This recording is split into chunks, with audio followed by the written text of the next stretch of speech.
Selamat malam, salam sehat buat kita semua. Hari ini kita masuk pertemuan ke-9 untuk mata kuliah kalkulus.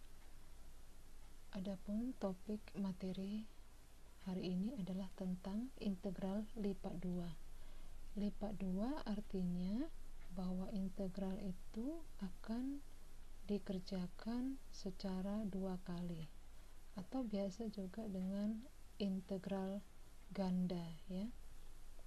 Selain integral lipat 2, nanti juga ada integral lipat 3. Jadi yang akan kita pelajari untuk pemahaman dari integral lipat 2. Adapun capaian pembelajaran untuk mata kuliah malam hari ini adalah kalian mampu menyelesaikan permasalahan integral lipat 2. Jadi di sini permasalahan integral lipat 2 belum mencakup ke aplikasi. Jadi kita di sini mempelajari bagaimana proses pengerjaan integral lipat 2. Oke. Integral rangkap 2 adalah integral yang mengalami pengintegralan sebanyak 2 kali. Jadi integralnya akan dilakukan sebanyak 2 kali terhadap fungsi yang diberikan. Penerapan integral lipat diantaranya untuk menghitung volume, pusat massa, dan momen inersia.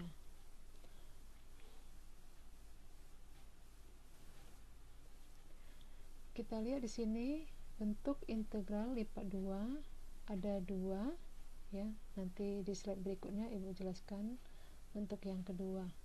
Jadi bentuk yang pertama itu integral lipat 2 dari fxy dA, itu sama dengan integral lipat 2 fxy dx dy. Oke, sama dengan integral dari integral fxy dx dy. Kita lihat yang di dalam kurung itu adalah integral fxy dx. Artinya apa di sini? Bahwa integral yang ada dalam kurung pada bentuk di atas harus diselesaikan terlebih dahulu dengan menganggap variabel y adalah konstanta. Selanjutnya hasilnya diintegralkan kembali terhadap y. Jadi di bentuk yang pertama ini integral fxy dx ini yang kita selesaikan pertama sekali integralnya. Setelah itu dapat hasil dari integral yang di dalam kurung, maka integral hasil tersebut kita integralkan lagi terhadap y. Bentuk yang kedua integral rangkap 2 fxy dA sama dengan integral rangkap 2 fxy dy dx. Di sini kita lihat perbedaan bentuk yang pertama dengan yang kedua. Kalau tadi yang pertama dx dy, jadi bentuk yang kedua ini dy dx. Kenapa bentuknya dy dx? Karena nanti yang kita kerjakan adalah pertama sekali adalah variabel y. Oke, sehingga sama dengan integral dari integral fxy dy dx. Jadi di dalam kurung itu yang harus kita selesaikan terlebih dahulu dengan menganggap bahwa variabel x adalah konstanta. Selanjutnya hasil yang diintegralkan kembali terhadap x. Ibu ulangi di sini, jika kita integralkan terlebih dahulu terhadap y, maka variabel x itu kita sebut dengan konstanta. Jika kita selesaikan integral dengan variabel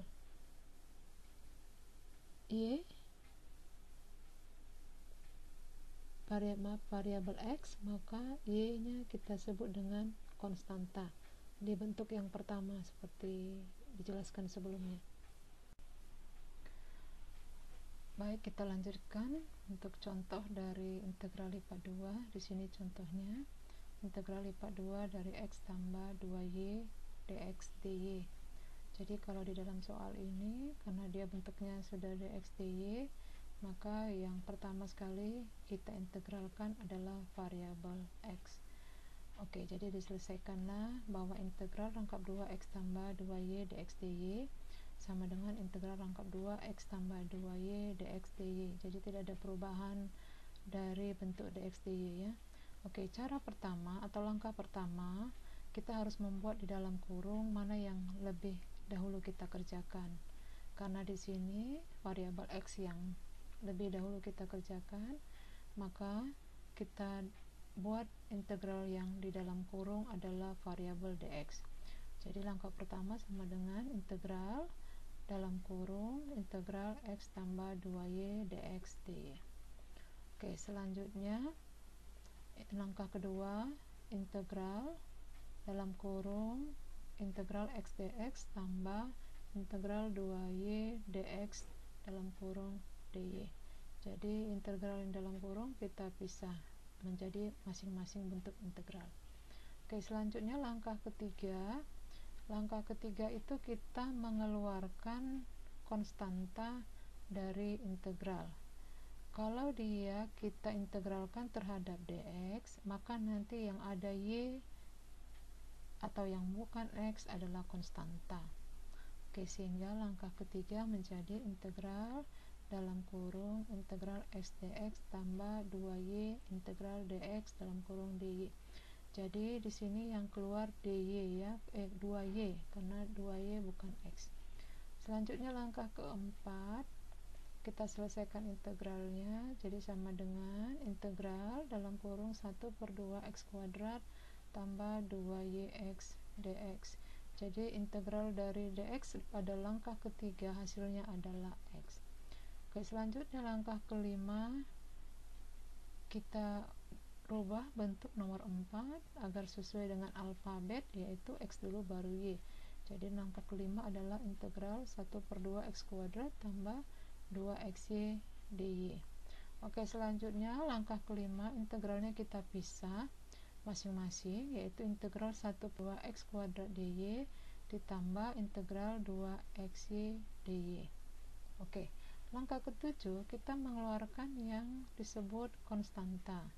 Yang mana konstanta pada langkah keenam, yaitu fungsi yang tidak mengandung y, ya, yang tidak mengandung y atau bukan y, karena dy yang kita integralkan atau variabel y yang kita integralkan. Jadi yang bukan y adalah konstanta. Sehingga langkah ketujuh sama dengan 1/2x kuadrat integral dy. Jadi 1/2x kuadrat itu ada konstanta ya, ditambah 2x integral y dy. Jadi konstantanya adalah 2x ya, karena 2x bukan y. Oke, langkah ke-8 kita selesaikan integralnya sama dengan 1/2x kuadrat y tambah 2x kali 1/2y kuadrat. Oke, langkah 9 sama dengan 1/2x kuadrat y tambah xy kuadrat. Jadi hasil dari integral rangkap 2x tambah 2y dx dy sama dengan 1/2x kuadrat y tambah xy kuadrat. Oke, inilah bagaimana mengerjakan integral lipat 2 terhadap variabel x. Selanjutnya kita lihat di sini dengan soal yang sama, kita selesaikan integral terhadap variabel y. Jadi terhadap variabel y berarti nanti yang di dalam kurung adalah integral x tambah 2y dy. Oke, jadi langkah-langkah penyelesaiannya bisa dilihat dari langkah 1 sampai 9. Dan hasilnya kita lihat di sini bahwa integral rangkap 2x tambah 2y dx dy sama dengan 1/2x kuadrat y tambah xy kuadrat plus c. Jadi di sini kita lihat memang hasilnya sama dengan variabel x dulu, kemudian variabel y hasilnya sama. Tetapi karena ini integral tidak tentu, tidak memiliki batas atas dan batas bawah, masih kita lihat sama. Nanti bisa kalian buktikan dengan contoh soal latihan, apakah contoh soal latihan menghasilkan jawaban yang sama. Oke, di sini ada soal latihan, ada 2 soal. Selesaikan soal integral. Yang pertama, untuk soal pertama dengan A terlebih dahulu terhadap X, kemudian B, kemudian terhadap variabel Y, kemudian B terlebih dahulu terhadap Y, kemudian terhadap variabel X. Kemudian soal nomor 2 juga demikian. Jadi kerjakan soal latihan ini supaya kalian lebih paham tentang integral lipat 2. Untuk aplikasi integral lipat 2, apakah itu mencari volume, kemudian di situ mencari momen inersia, nanti akan kita bahas pertemuan-pertemuan selanjutnya. Yang penting pada hari ini kalian paham bagaimana cara mengerjakan atau menyelesaikan permasalahan integral lipat 2. Sekian, terima kasih, selamat malam.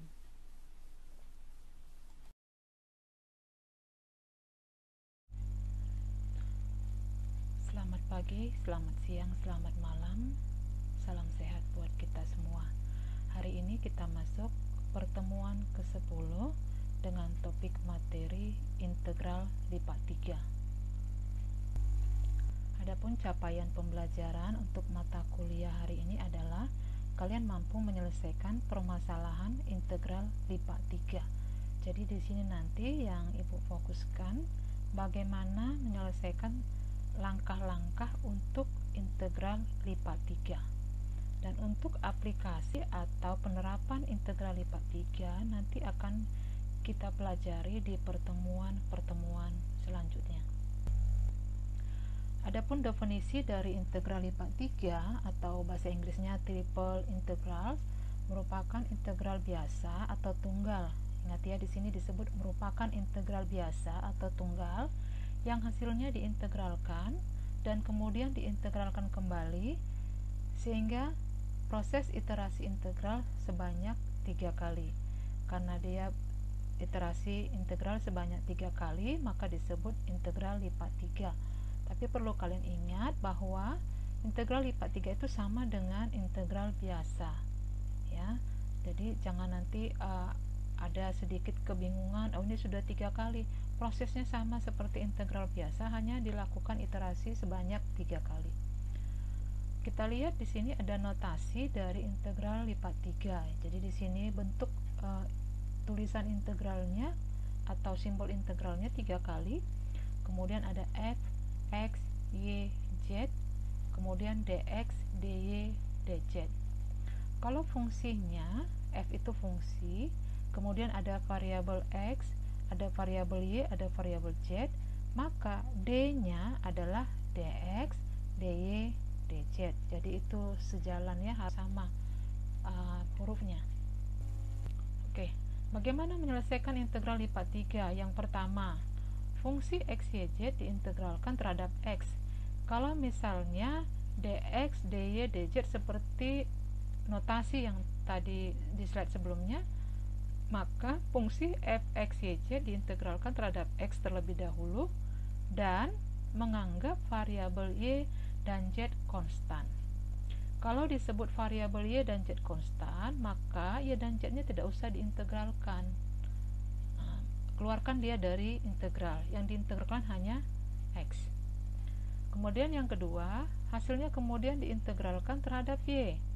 Hasil dari langkah pertama itu diintegralkan kembali terhadap y, karena tadi susunannya dx, dy, dz, berarti setelah dx adalah dy, maka langkah kedua, hasil dari langkah pertama diintegralkan kembali terhadap y dengan menganggap variabel x dan z konstan. Jadi di sini x dan z-nya konstan, berarti tidak usah kita integralkan. Yang diintegralkan hanya fungsi yang ada y-nya saja. Selanjutnya yang ketiga, hasil pada langkah kedua kemudian diintegralkan terhadap z dengan menganggap variabel x dan y konstan. Ya. Jadi kalau dia diintegralkan terhadap z, maka variabel x dan y-nya konstan. Yang terakhir, yang keempat, setiap hasil pengintegralan ditambah dengan konstanta sembarang c.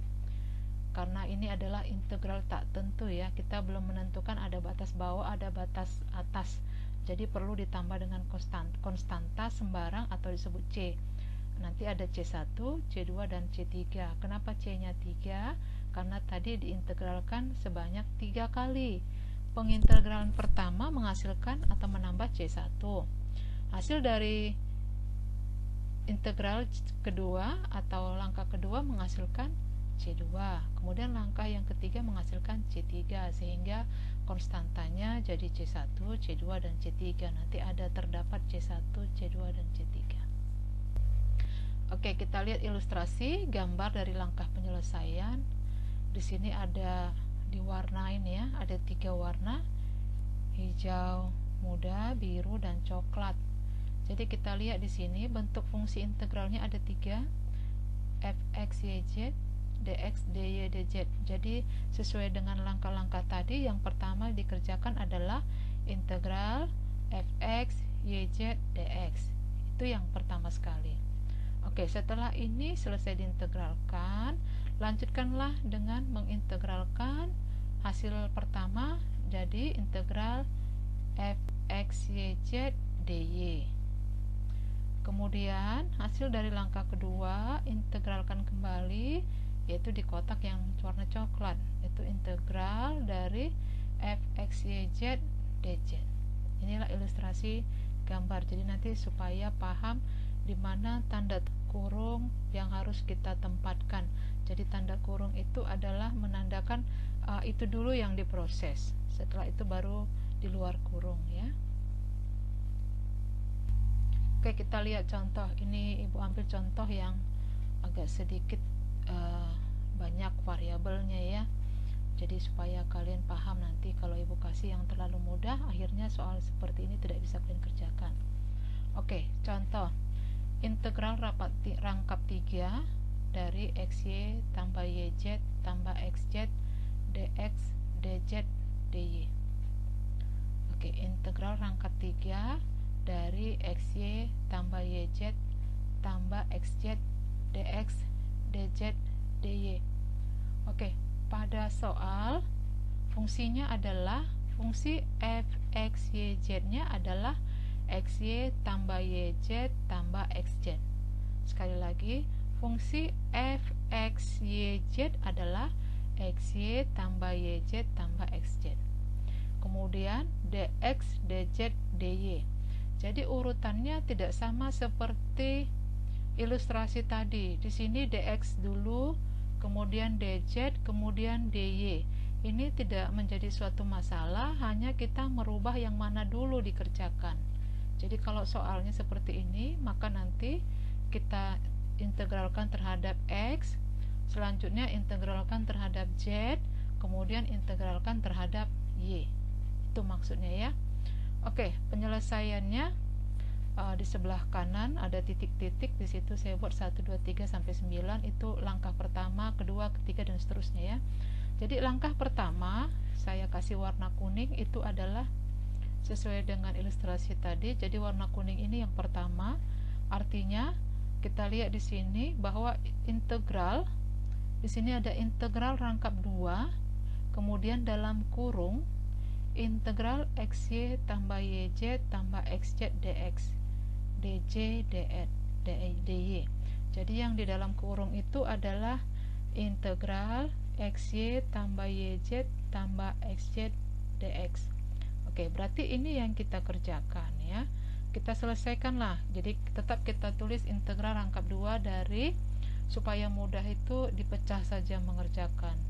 Kalau sudah paham boleh langsung, tapi kalau belum paham dipecah-pecah dulu ya. Jadi integral rangkap 2 dari integral xy dx tambah integral yz dx tambah integral xz dx, kemudian dj, dy. Oke. Kemudian kita lanjutkan dengan langkah yang ketiga, integral rangkap 2 dari, kita selesaikanlah masing-masing integralnya. Integral xy berarti 1/2 x kuadrat y. Kalau di sini sudah langsung Ibu proses ya, tadi tidak Ibu keluarkan lagi yang mana konstanta. Arti konstanta tadi karena dia integral xy dx, maka y nya itu adalah konstanta. berarti tidak diproses integralnya, langsung ditulis ditambahi y saja. Jadi yang diintegralkan hanya x. Jadi integral x itu adalah 1/2 x kuadrat. Y-nya tetap ya, karena dia konstanta, langsung ditulis berarti 1/2 x kuadrat y tambah integral dari yz dx. Berarti karena fungsinya tidak ada x, maka yz-nya disebut konstanta. Maka kalau kita keluarkan yz integral dx, integral dx adalah x ya, maka hasil integral dari yz dx adalah yzx tambah integral xz dx. Oke, z-nya konstanta, berarti yang diintegralkan hanya x, sehingga hasilnya 1/2 x kuadrat z. Oke, karena ini sudah selesai kita integralkan, maka kita tambahi konstanta, yaitu plus c1 dj dz dy. Oke, ini langkah yang ketiga ya. Jadi tolong diperhatikan, untuk langkah yang ketiga sudah ada C1. Kenapa? Karena kita sudah menyelesaikan integral terhadap X. Selanjutnya kita masuk mengintegralkan terhadap Z ya, terhadap Z. Oke, berarti nanti dz-nya berada di dalam kurung. Oke, kita lanjut ke langkah keempat. Itu saya warnai warna hijau. Berarti kita masuk yang proses yang kedua. Oke, integral dari integral 1/2 x kuadrat y tambah yzx tambah 1/2 x kuadrat z tambah c1 dz dalam kurung dy. Oke, supaya mudah lagi kita coba pecah yang di dalam kurung ya, supaya mudah mengerjakan. Jadi sama dengan integral dalam kurung integral 1/2 x kuadrat y dz tambah integral yzx dz tambah integral 1/2 x kuadrat z dz tambah integral c1 dz dalam kurung dy. Oke, itu langkah kelima. Kita hanya memecah yang di dalam kurung supaya lebih mudah diintegralkan. Oke, selanjutnya langkah keenam.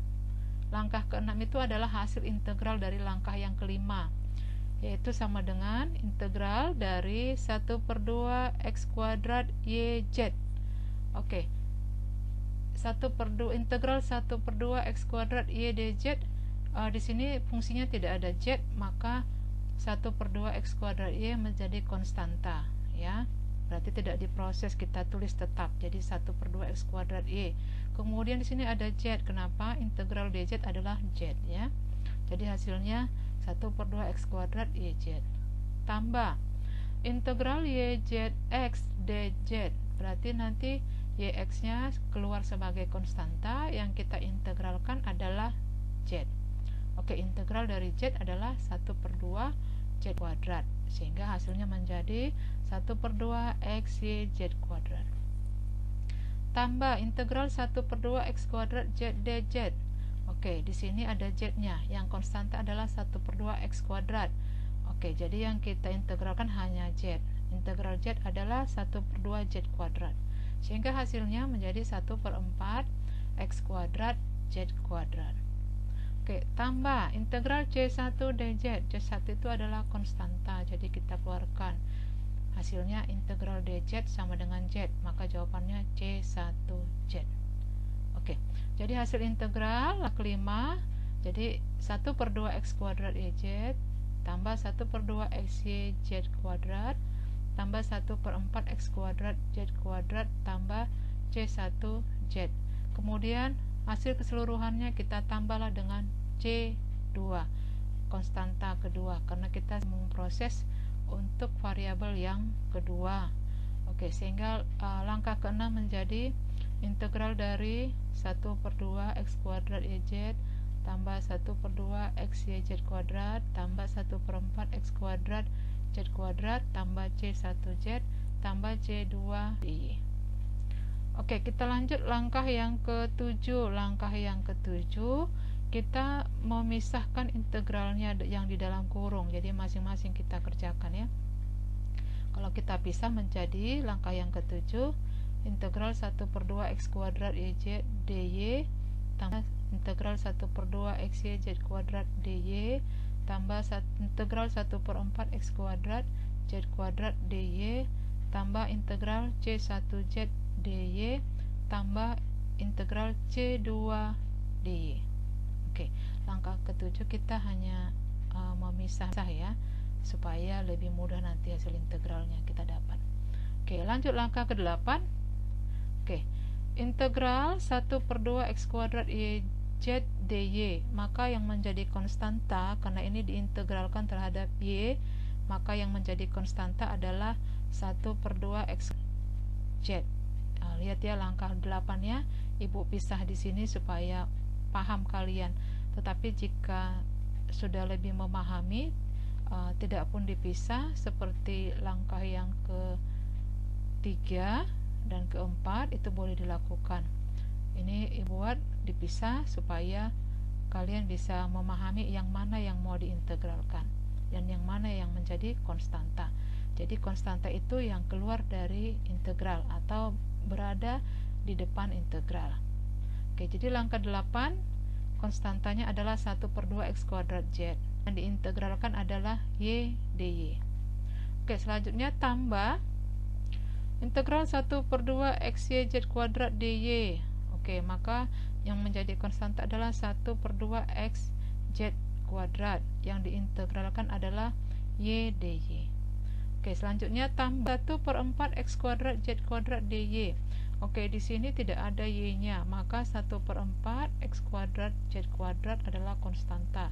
Yang diintegralkan hanya integral dy. Tambah integral c1z.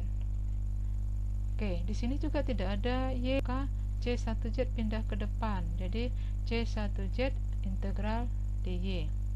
Kemudian tambah integral c2 dy. Ini juga tidak ada y, maka c2-nya pindah ke depan integral sehingga menjadi tambah c2 integral dy. Jadi langkah ke-8 saya ulang lagi baca.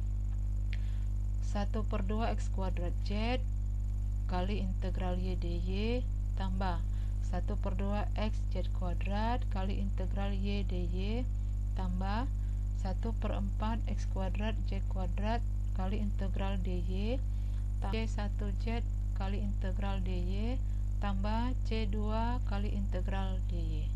Oke, kita masuk langkah yang ke-9. Kita selesaikan hasil dari integral masing-masing yang ada di baris ke-8. Oke, selanjutnya hasilnya adalah 1/4 kuadrat kali z kali y kuadrat. Oke, integral y itu adalah 1/2 y kuadrat. 1/2 kali 1/2 sama dengan 1/4. Oke, jadi 1/4 x kuadrat z y kuadrat tambah 1/4 x z kuadrat y kuadrat. Oke, kemudian tambah 1/4 x kuadrat z kuadrat y, karena integral dy adalah y. Kemudian tambah c1zy, ya sama ya, integral dy adalah y. Tambah c2y tambah c3. Oke, jadi penambahan c3 itu adalah setelah diperoleh semua integral dari langkah ke-8, kemudian ditambahilah c3 atau konstanta akhirnya, yaitu c3.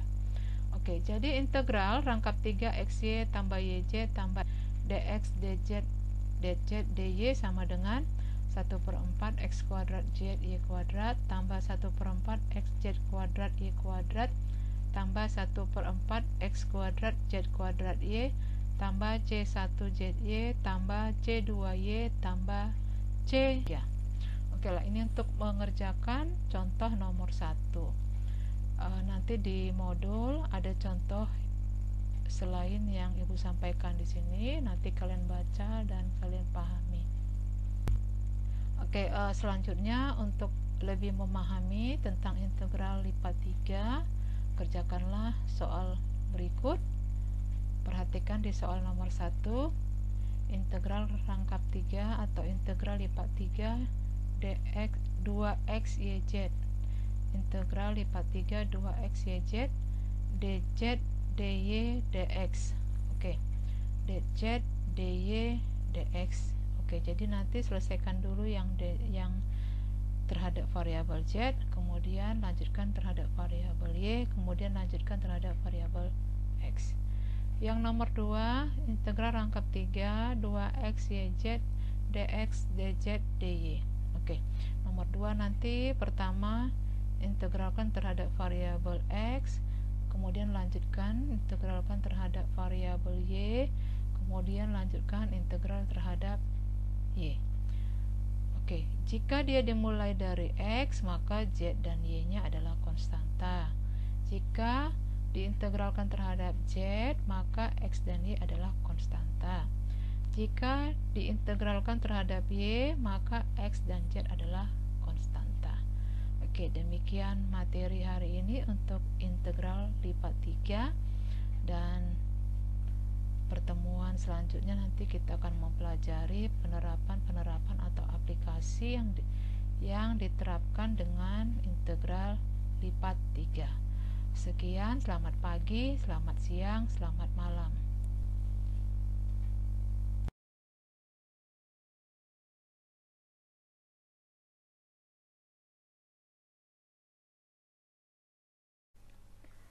Selamat pagi, selamat siang, selamat malam, salam sehat buat kita semua. Semoga kalian dalam keadaan sehat dan tetap semangat untuk mengikuti pembelajaran hari ini.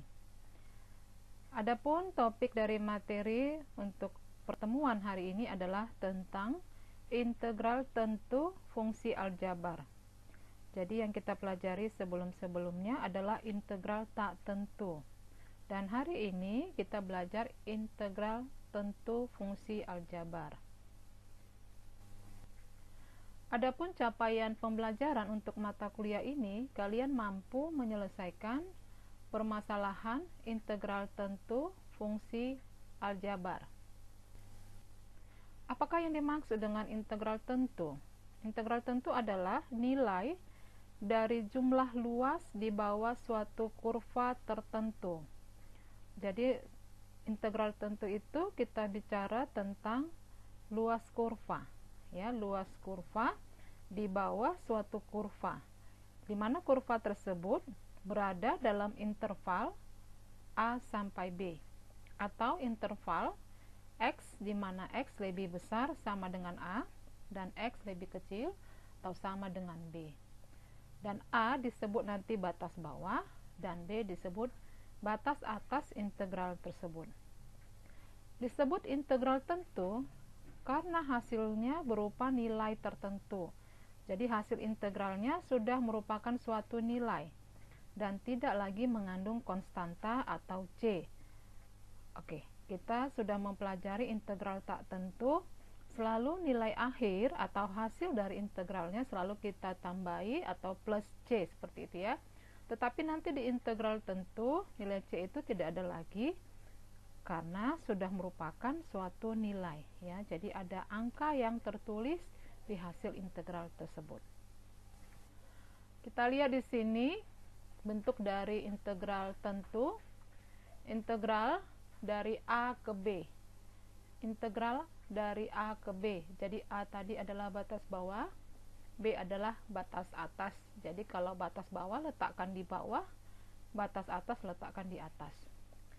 Fx dx sama dengan F besar X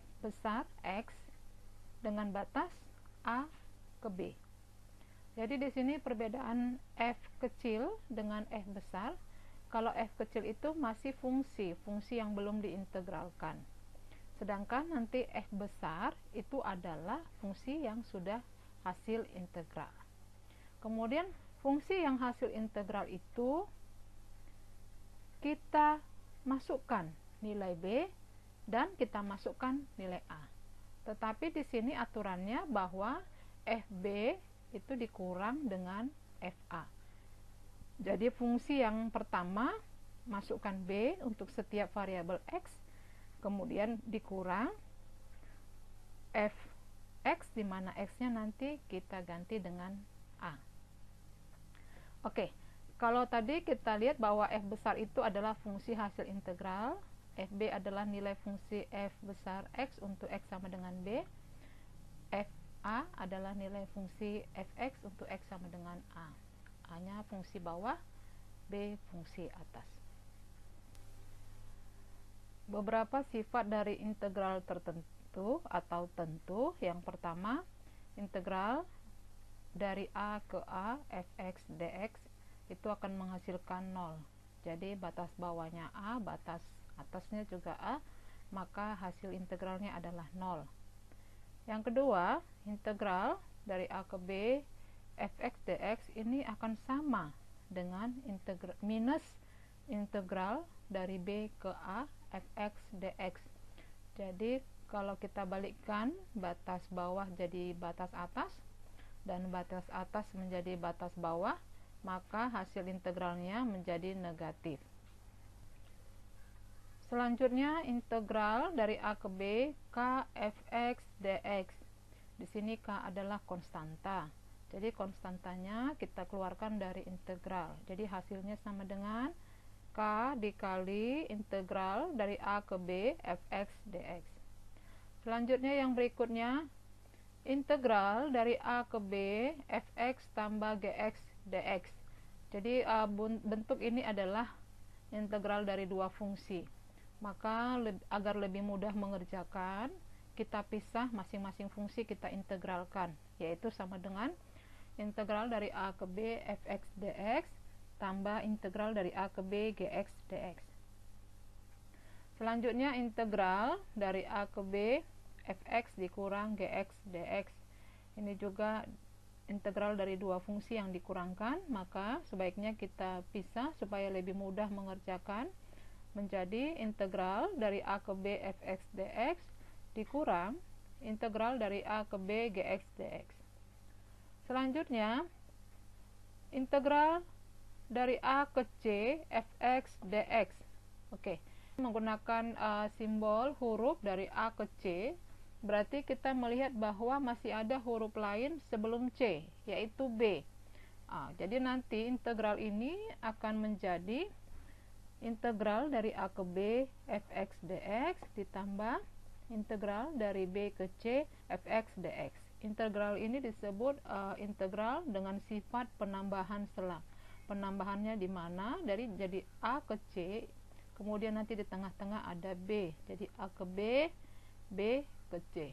Seperti itu. Namanya disebut sifat penambahan selang. Jadi inilah sifat-sifat integral yang harus kita perhatikan supaya lebih paham mengerjakan dan lebih mudah. Kita lihat contoh yang pertama. Contoh ini ada di modul. Silahkan nanti dibaca kembali jika kurang paham. Yang pertama, integral dari 0 ke 3 dari 0 ke 3 x dx. Oke. Di sini batas bawahnya adalah 0 dan batas atasnya adalah 3. Bagaimana mengerjakan integral ini? Sama dengan menyelesaikan integral tak tentu. Jadi sebelumnya kita sudah pelajari ada beberapa rumus mengerjakan integral tak tentu. Demikian juga untuk integral tentu rumusnya sama semua. Hanya nanti pada hasil akhir dari integral, kalau dia integral tak tentu plus c, jadi nanti kalau integral tentu, x-nya itu akan kita ganti dengan 3 dan dengan 0. Oke, kita lihat penyelesaiannya. Integral 0 ke 3 dari x dx sama dengan, jadi integral x adalah 1/2 x kuadrat, kemudian dengan batas dari 0 sampai 3. Oke. Kemudian sama dengan setengah, setengahnya tetap ditulis, kemudian ada di dalam kurung 3 pangkat 2 dikurang 0 pangkat 2. Jadi mulailah dengan mengerjakan batas atas dulu, yaitu 3. Karena fungsinya adalah x kuadrat atau x pangkat 2, maka setiap x akan kita gantikan dengan batas atas dan batas bawah. Jadi 3 pangkat 2 dikurang 0 pangkat 2 sama dengan 1/2 9 dikurang 0 sama dengan 1/2 dikali 9 atau 9/2 sama dengan 1/4. Contoh yang kedua, integral dari 1 sampai 2x dx. Oke, di soal ini batas bawahnya 1 dan batas atasnya 2. Oke, bagaimana mengerjakannya? Ini ingat ada di sifat-sifat integral di mana terdapat k. K itu konstanta, di mana di dalam soal ini konstantanya adalah 2. Jadi nanti bentuk integralnya kita rubah dulu. Integral dari 1 sampai 2x dx itu sama dengan 2 k tadi atau 2 yang disebut konstanta kita keluarkan menjadi 2 integral 1 sampai 2x dx. Oke, setelah itu kita proseslah integral dari x, yaitu 1/2 x kuadrat. Jadi hasilnya 2 kali 1/2 x kuadrat dengan batas 1 sampai 2. Selanjutnya kita kerjakan bahwa 2 kali 1/2 itu kan 2/2. Hasilnya adalah 1. Karena hasilnya 1, maka konstanta 1 tidak perlu kita tulis. Tinggallah dia x kuadrat dengan batas 1, 2. Kemudian masukkanlah nilai batas atas dan batas bawah ke fungsi x kuadrat, yaitu 2/2 dikurang 1/2. 2 tadi batas atas, 1 batas bawah. Jadi 2/2 dikurang 1/2 sama dengan 4 dikurang 1 sama dengan 3. Oke, selanjutnya contoh nomor 4 yang ada di modul ya. Kenapa ini nomor 4? Karena di modul Ibu buat ini contoh soal nomor 4, yaitu integral dari 0 sampai 1 x kuadrat tambah 3 dx. Kalau kita lihat di soal ini, batas bawahnya adalah 0, batas atasnya adalah 1, dan ini adalah penjumlahan dari dua fungsi, yaitu fungsi pertama x kuadrat dan fungsi yang kedua adalah 3. Jadi bagaimana mengerjakannya? Sesuai dengan sifat integral, kita harus pisah dua fungsi ini ya. Jadi kita integralkan masing-masing fungsi.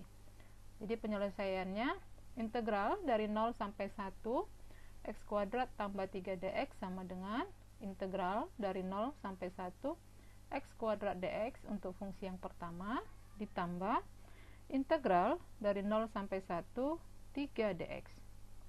Oke, selanjutnya kita kerjakan.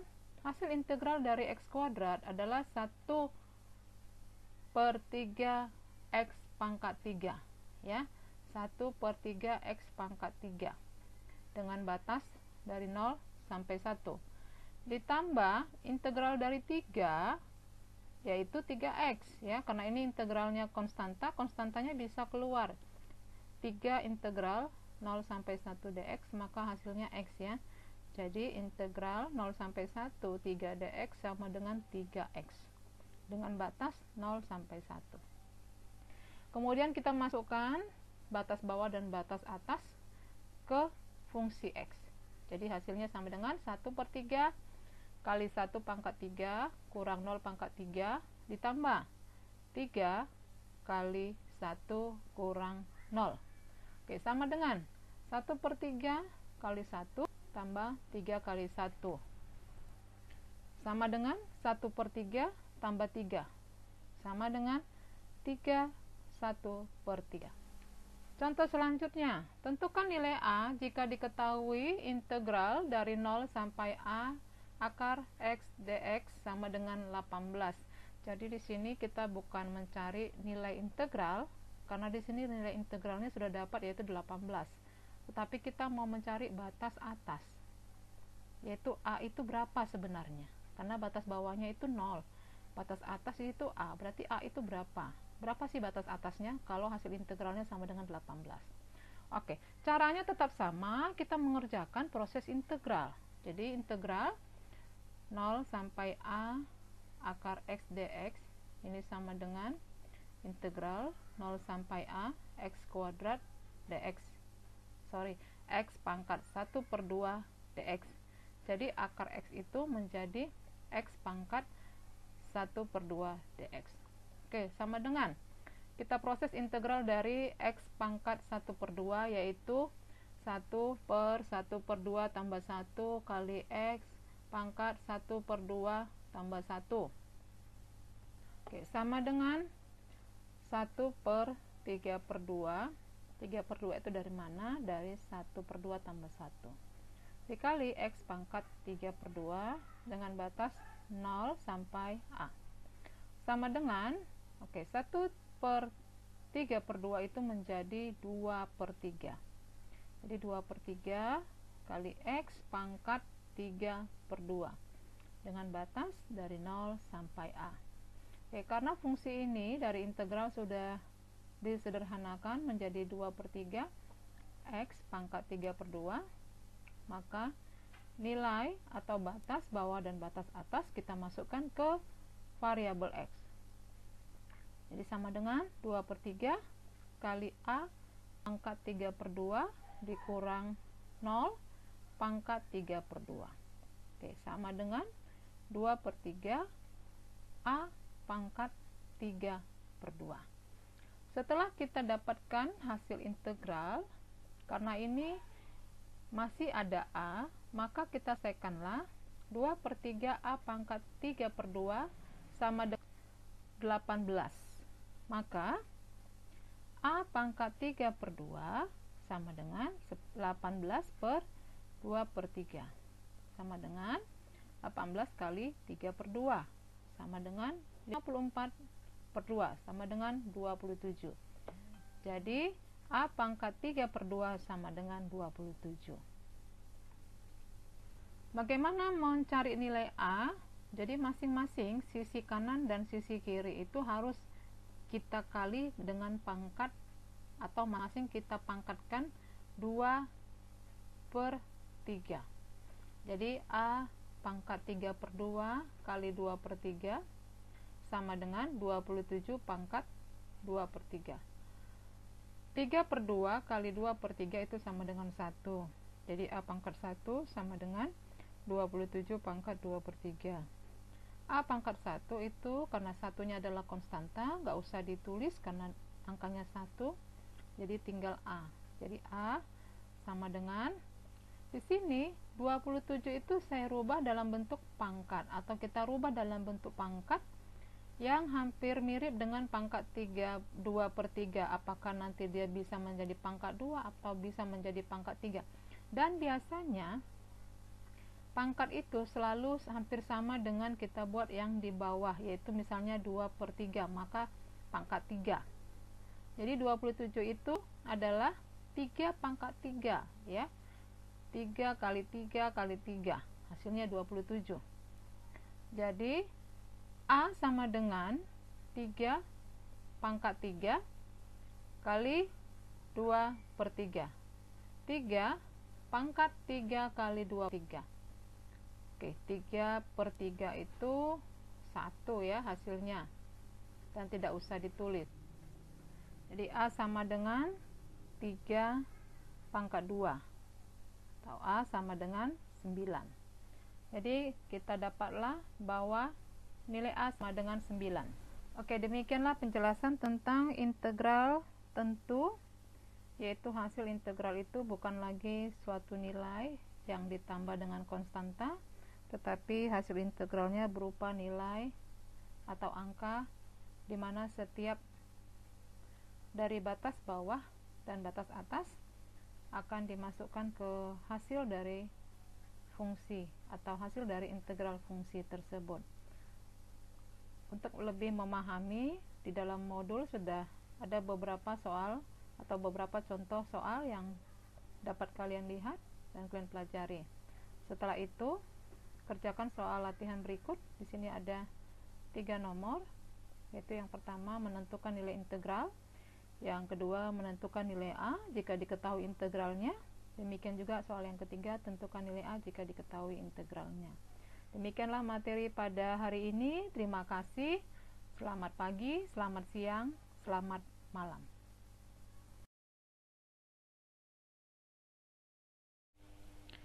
Selamat pagi, selamat siang, selamat sore, selamat malam. Semoga hari ini kalian dalam keadaan sehat dan dapat mengikuti mata kuliah kalkulus 2. Adapun materi kita pada hari ini adalah integral tentu fungsi trigonometri.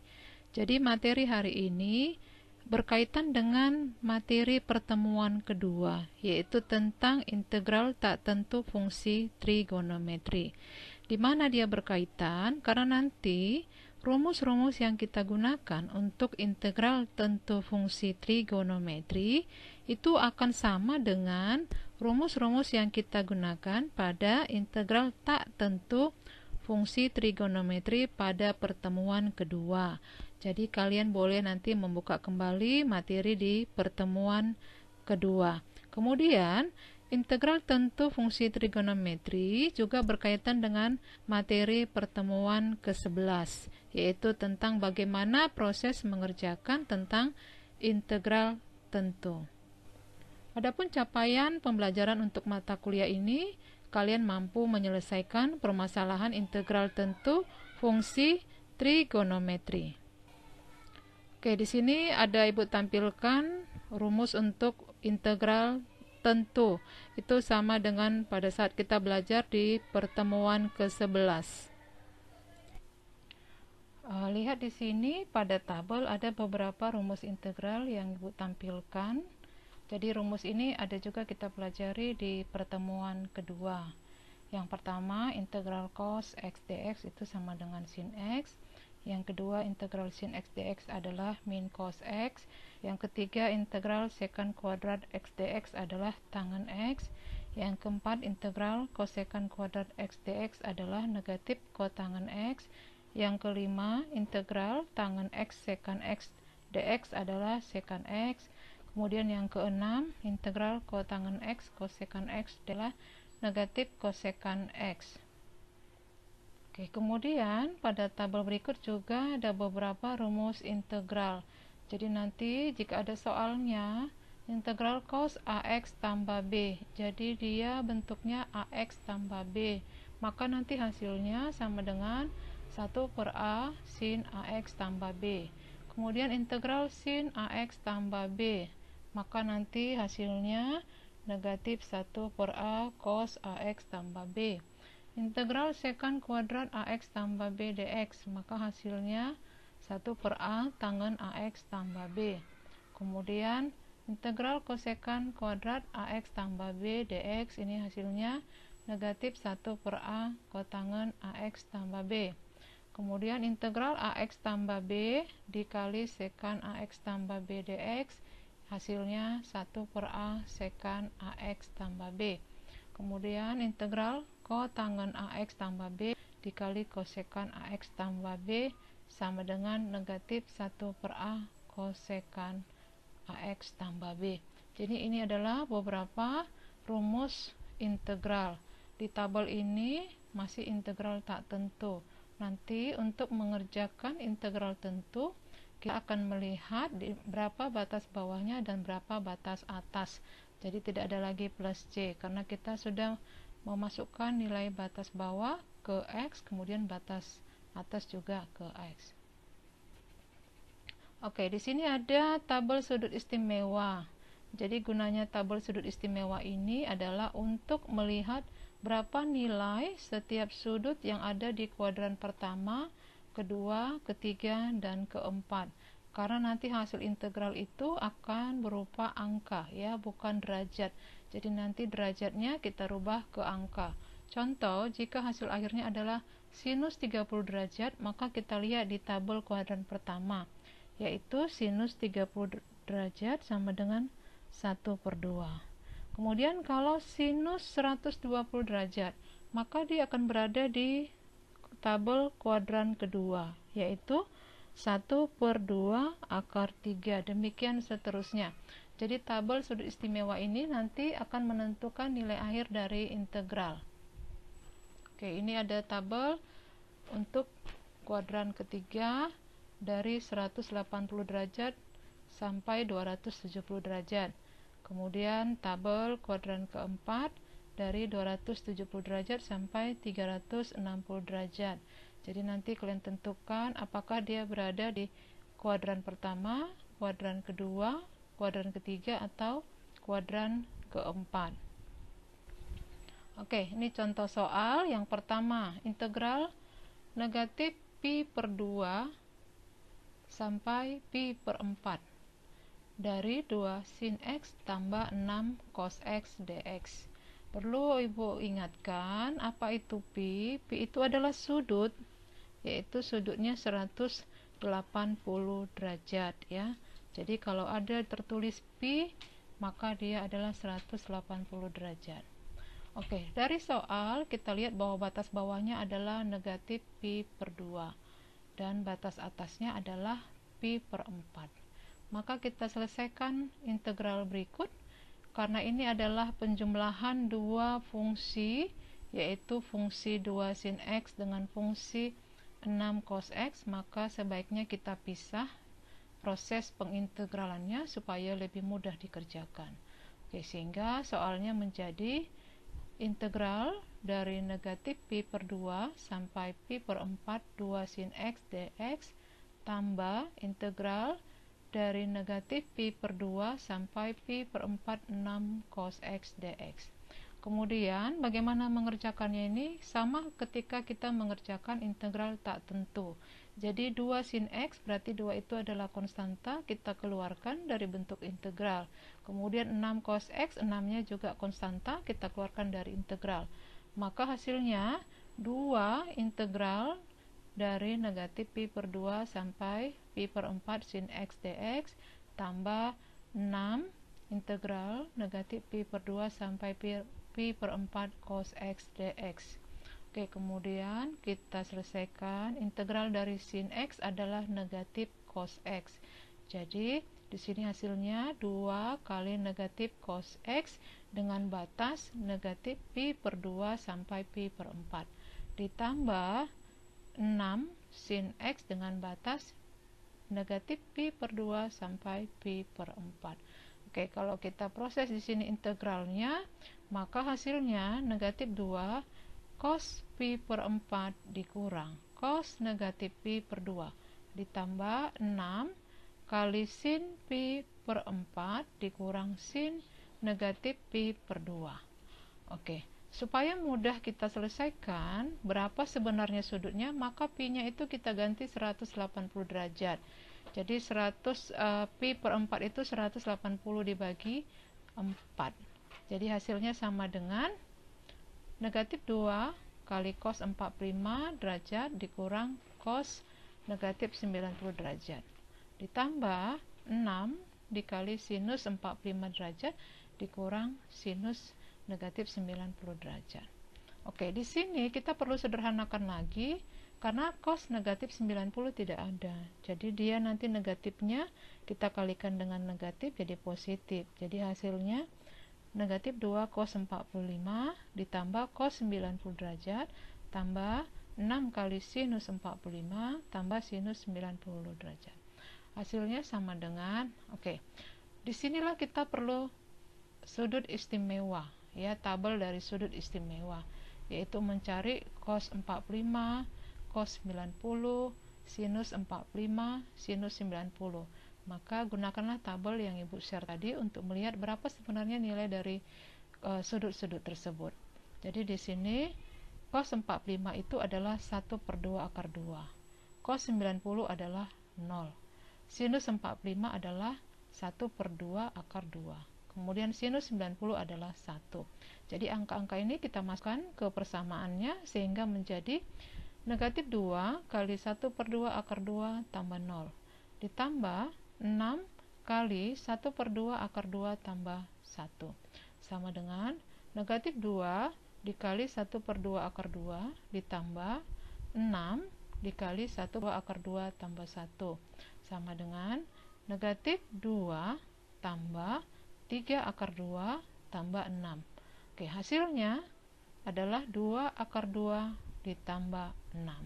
Jadi inilah penyelesaian dari contoh soal di mana nanti setiap sudut kita lihat di dalam tabel sudut istimewa. Baik, contoh selanjutnya yaitu integral dari 0 sampai pi per 6 sinus 3x tambah cos x dx. Jadi batas bawahnya adalah 0, kemudian batas atasnya pi per 6. Oke, integral ini harus kita pisah lagi atau kita pecah menjadi dua fungsi integral, yaitu integral dari 0 sampai pi per 6 sinus 3x dx tambah integral dari 0 sampai pi per 6 cos 3x dx. Oke, selanjutnya kita tentukan integral dari sinus 3x adalah negatif 1/3 cos 3x. Kemudian integral dari cos 3x adalah 1/3 sinus 3x. Oke, jadi hasilnya negatif 1/3 cos 3x dengan batas 0 sampai pi per 6 tambah 1/3 sinus 3x dari 0 sampai pi per 6. Oke, sama dengan negatif 1/3 cos 3 kali pi per 6 dikurang cos 3 kali 0. Jadi di sini batas atasnya dengan batas bawahnya kita masukkan ke x-nya.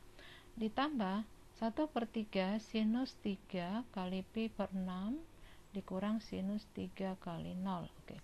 Selanjutnya negatif 1/3 sama dengan kali cos pi per 2 dikurang cos 0. Dari mana pi per 2? Yaitu 3 pi per 6. Jadi 3 per 6 nya menjadi 1/2, sehingga minus 1/3 cos pi per 2 dikurang cos 0.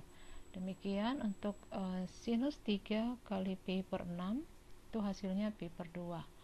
Oke, jadi tambah 1/3 sinus pi per 2 dikurang sinus 0. Oke, sama dengan negatif 1/3 cos 90. 90 adalah pi per 2 atau 180/2 dikurang cos 0. Ditambah 1/3 sinus 90. 90 juga dari pi per 2, 180/2 dikurang sinus 0. Oke, setelah langkah dari proses ini kita dapat masing-masing sudut, yaitu ada cos 90, cos 0, sinus 90, sinus 0. Maka kita lihat di dalam tabel sudut istimewa, berapa cos 90, berapa cos 0, berapa sinus 90, berapa sinus 0. Kalau kita lihat angka-angka ini, sudut-sudut ini berada di kuadran pertama. Jadi cos 90 adalah 0, cos 0 adalah 1, sinus 90 adalah 1, sinus 0 adalah 0. Sehingga hasilnya menjadi negatif 1/3 dikali 0 kurang 1 tambah 1/3 dikali 1 kurang 0. Hasilnya sama dengan 1/3 tambah 1/3 sama dengan 2/3. Demikianlah materi kita tentang integral tentu fungsi trigonometri. Untuk memahami materi selanjutnya, kalian bisa melihat atau membaca materi yang sudah Ibu share. Dan sebagai pengujian untuk pemahaman kalian, silakan kerjakan latihan berikut dari A sampai E. Demikian, selamat pagi, selamat siang, selamat sore, selamat malam. Terima kasih.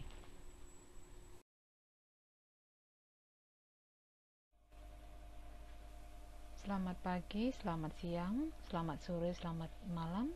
Semoga kalian dalam keadaan sehat dan masih tetap semangat untuk belajar kalkulus 2. Hari ini adalah pertemuan ke-13 dengan topik materi kita, integral tentu fungsi eksponen dan fungsi logaritma dengan aturan substitusi sederhana. Fungsi eksponen dan fungsi logaritma sudah kita pelajari di pertemuan ketiga, yaitu dengan topik integral tak tentu, fungsi eksponen dan fungsi logaritma. Jadi nanti proses pengerjaannya ada beberapa tahapan yang sama. Tetapi untuk integral tentu, nanti setiap integralnya sudah ada batas bawah dan batas atas. Adapun capaian pembelajaran untuk mata kuliah ini atau CPNK-nya adalah kalian mampu menyelesaikan permasalahan integral tentu, fungsi eksponen dan logaritma dengan teknik substitusi sederhana. Oke, di sini kita ingat kembali untuk integral tentu fungsi eksponensial ya. Jadi untuk setiap batas integral tertentu, integral eksponensial haruslah diselesaikan dengan metode substitusi. Jadi karena fungsi eksponensialnya, integralnya sudah ada batas tertentu, maka penyelesaiannya kita menggunakan metode substitusi. Oke, kita ingat kembali untuk rumus dasar dari integral fungsi eksponensial, yaitu integral e pangkat u dx, hasilnya tetap e pangkat u plus c. Kenapa di sini plus c? Karena dia integral tak tentu. Tetapi nanti untuk integral tentu tidak ada lagi plus c, ya.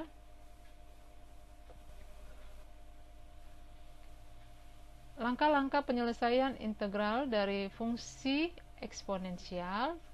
Yang pertama, pastikan bahwa fungsi integran berbentuk dasar integral gx pangkat r dikali g aksen dx. Jika belum, ubahlah menjadi bentuk tersebut. Jadi nanti soal harus kita rubah ke dalam bentuk integral gx pangkat r dikali g aksen x dx. G aksen x dx itu adalah turunannya, turunan dari gx. Selanjutnya, misalkan pangkat dan fungsi integran menjadi fungsi u. Jadi nanti ada kita misalkan u-nya itu apa dari fungsi integral tersebut. Kemudian turunkan fungsi u sehingga diperoleh du sama dengan titik-titik dx. Nyatakan nilai dari dx agar sesuai dengan soal yang diberikan. Kemudian substitusikan pemisalan tadi ke integral semula. Selanjutnya, tentukan interval baru dengan mensubstitusikan interval a, b ke dalam fungsi u. Jadi, jika sudah kita peroleh fungsi dari pemisalan dengan du, maka untuk menentukan integral baru kita harus mensubstitusi interval a ke b ke dalam fungsi u. Selanjutnya, ubah integral a sampai b f gx g aksen x dx menjadi integral ga sampai gb dari fu du. Jadi maksud dari f ini adalah nanti bahwa batas atas dan batas bawah itu sudah berubah, ya. Kita substitusikan intervalnya ke dalam fungsi u. Kemudian selanjutnya integralkanlah fungsi dari integral batas bawah ga, batas atasnya gb dari fu du. Oke, agar lebih paham untuk langkah-langkah penyelesaian ini, mari kita lihat beberapa contoh berikut. Kita lihat contohnya, integral dari negatif 1 sampai 2 e pangkat x tambah 1 dx. Jadi kita pemisalkan atau kita lihat u-nya yang mana, ya. U itu adalah pangkat dari e, yaitu x tambah 1. Maka u sama dengan x tambah 1. Jadi dimisalkan u itu adalah x tambah 1. Maka turunan dari u adalah du, turunan dari x tambah 1 adalah dx. Karena turunan x adalah 1, sementara turunan dari 1 adalah 0. Sehingga turunan u adalah du sama dengan dx. Angka 1 tidak perlu dituliskan. Kemudian setelah kita mendapatkan turunan dari u, kita substitusi batas bawah dan batas atas terhadap fungsi u. Batas bawah untuk x sama dengan negatif 1, maka u sama dengan x tambah 1. Berarti negatif 1 tambah 1 sama dengan 0. Untuk batas atas atau untuk x sama dengan 2, maka u sama dengan x tambah 1. X-nya tadi adalah 2, 2 tambah 1, maka u sama dengan 3. Sehingga kita peroleh untuk batas bawah dan batas atas fungsi yang baru adalah 0 batas bawah, 3 batas atas. Oke, sehingga integral negatif 1 sampai 2 e pangkat x tambah 1 dx itu berubah menjadi integral dengan batas bawah 0, batas atas 3 dari e pangkat u du. Jadi ini variabelnya sudah berubah, tidak x lagi tapi jadi u, ya. Jadi fungsinya e pangkat u du. Oke, hasil integral dari e pangkat u seperti materi sebelumnya atau nanti ada di materi PDF yang Ibu bagi, bahwa integral e pangkat u hasilnya tetap e pangkat u. Atau integral e pangkat x, maka hasilnya tetap e pangkat x. Jadi di sini hasil integralnya e pangkat u dengan batas bawah 0, dan batas atas 3. Kemudian kita masukkanlah batas dari integral tersebut ke E pangkat U. Jadi hasilnya E pangkat 3 dikurang E pangkat 0. Oke, E pangkat 3, kalau kalian mau dapat angkanya, kalian bisa gunakan kalkulator ya, atau di laptop kalian ada program Excel, kalian bisa cari pangkat 3 berapa. Jadi hasilnya 20,086. Sementara untuk E pangkat 0 adalah 1. Semua angka ataupun variabel yang dipangkatkan 0 itu menghasilkan 1. Jadi 20,086 kurang 1 sama dengan 19,086. Contoh berikutnya, integral dari ln1 sampai ln2 E pangkat X dikali akar E pangkat X dx. Oke, jadi fungsi ini harus kita ubah dulu menjadi bentuk baku ya. Bentuk bakunya seperti apa? Karena ini kan tadi soalnya adalah bentuk akar. Kalau akar belum bisa kita selesaikan. Jadi akarnya harus kita rubah menjadi bentuk baku.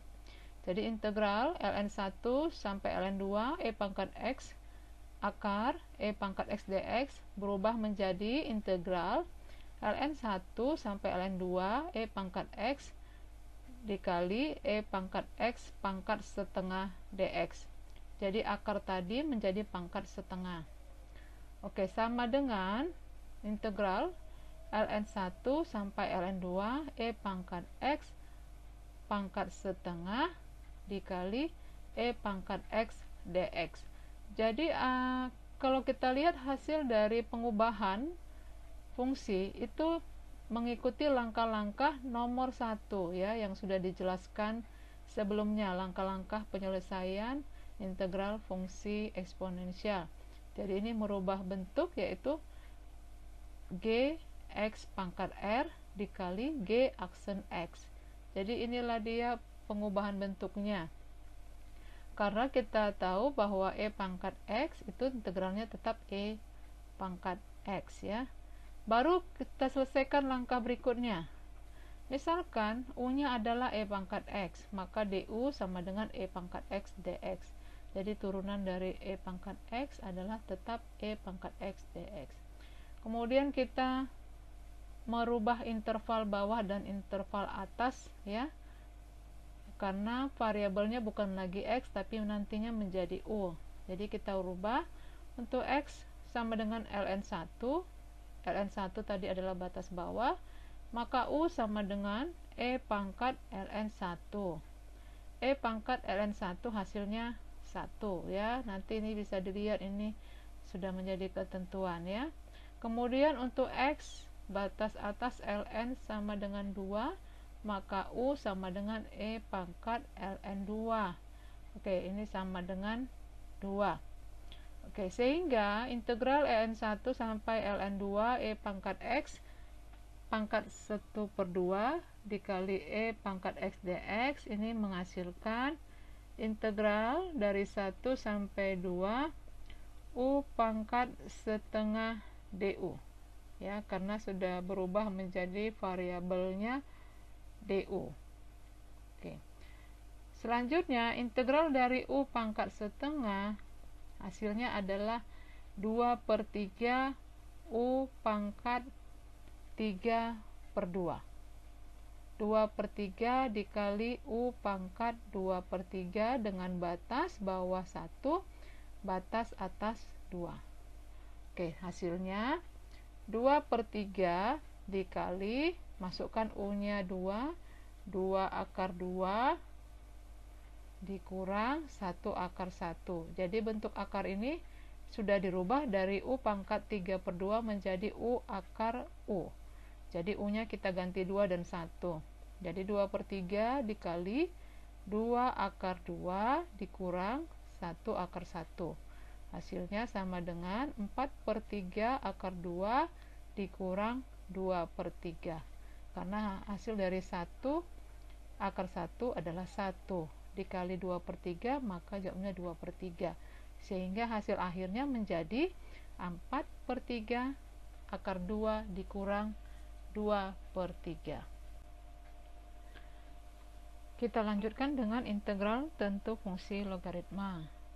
Fungsi logaritma yang disebut dengan fungsi logaritma natural didefinisikan dengan ln x. Jadi nanti selalu tulisannya ln ya untuk logaritma. Jadi ln x sama dengan integral dari 1 sampai x 1/t dt, di mana x-nya lebih besar dari 0. Arti lebih besar dari 0 itu domain dari fungsi logaritma natural adalah semua himpunan bilangan real positif ya, semua himpunan bilangan real positif. Sehingga ln x lebih besar nilainya sama dengan lebih besar dari 0 ketika x-nya lebih besar dari 0. ln x lebih kecil dari 0 ketika x-nya ada di antara 0 sampai 1. ln x sama dengan 0 ketika x sama dengan 1. Jadi ln 1 hasilnya 0. ln dari 0 sampai 1 nanti akan bernilai lebih kecil dari 0 ya. Kemudian ln nilainya lebih besar dari 1 apabila x-nya lebih besar dari 0. Jadi ini ada ketentuan, maka disebutlah dia himpunan bilangan real positif. Sifat fungsi logaritma ini perlu diingatkan kembali, nanti ada soal-soal kita harus menggunakan sifat-sifat di bawah ini. Yang pertama tadi ln 1 sama dengan 0, jadi kalau ada ln 1 berarti nilainya 0. ln A tambah B itu bisa diselesaikan dengan ln A tambah ln B. Kemudian ln A pangkat n, maka hasilnya n kali ln A. ln A per B itu sama dengan ln A dikurang ln B. Kemudian ln E sama dengan 1. ln E pangkat n sama dengan n kali ln E sama dengan n kali 1 sama dengan n. Jadi ini beberapa sifat fungsi logaritma.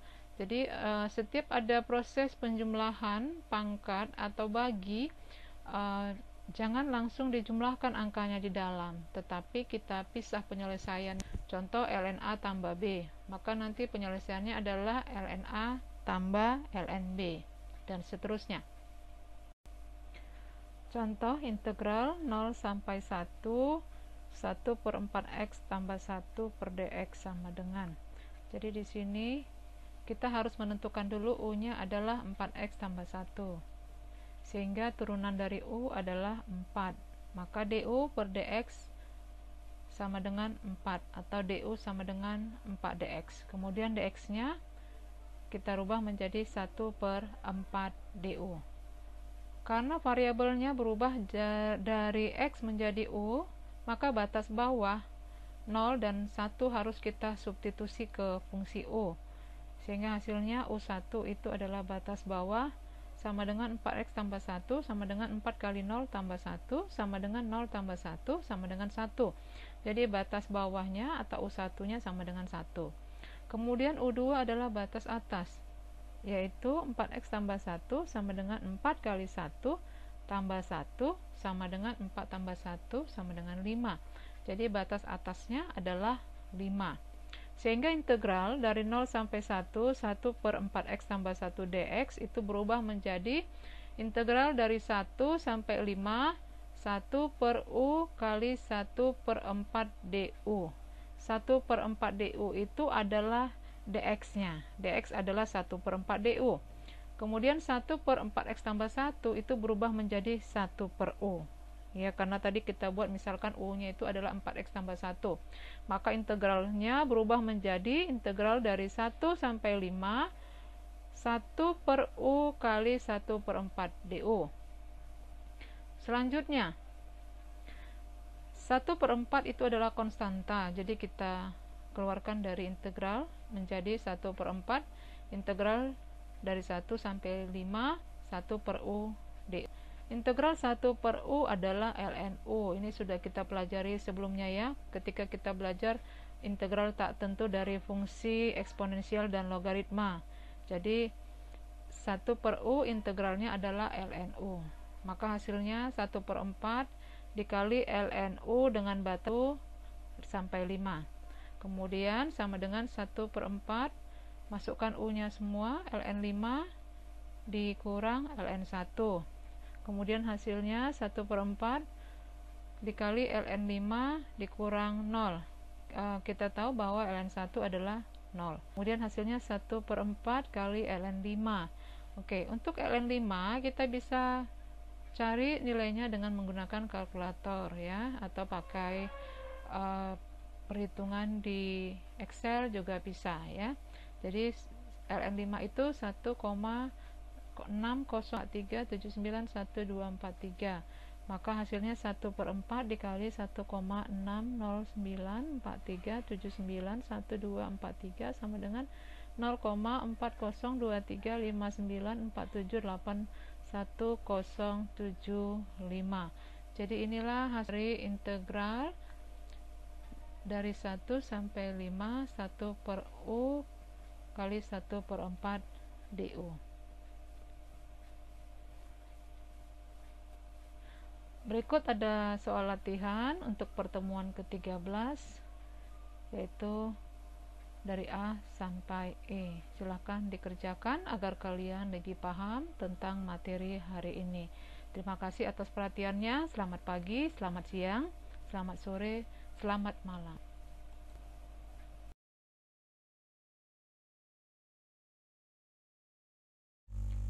Selamat pagi, selamat siang, selamat malam. Selamat bertemu kembali buat kita semua. Semoga tahun 2021 kita tetap dalam keadaan sehat dan kalian tetap semangat mengikuti perkuliahan secara daring. Materi kita untuk pertemuan ke-14 adalah integral untuk menghitung luas daerah.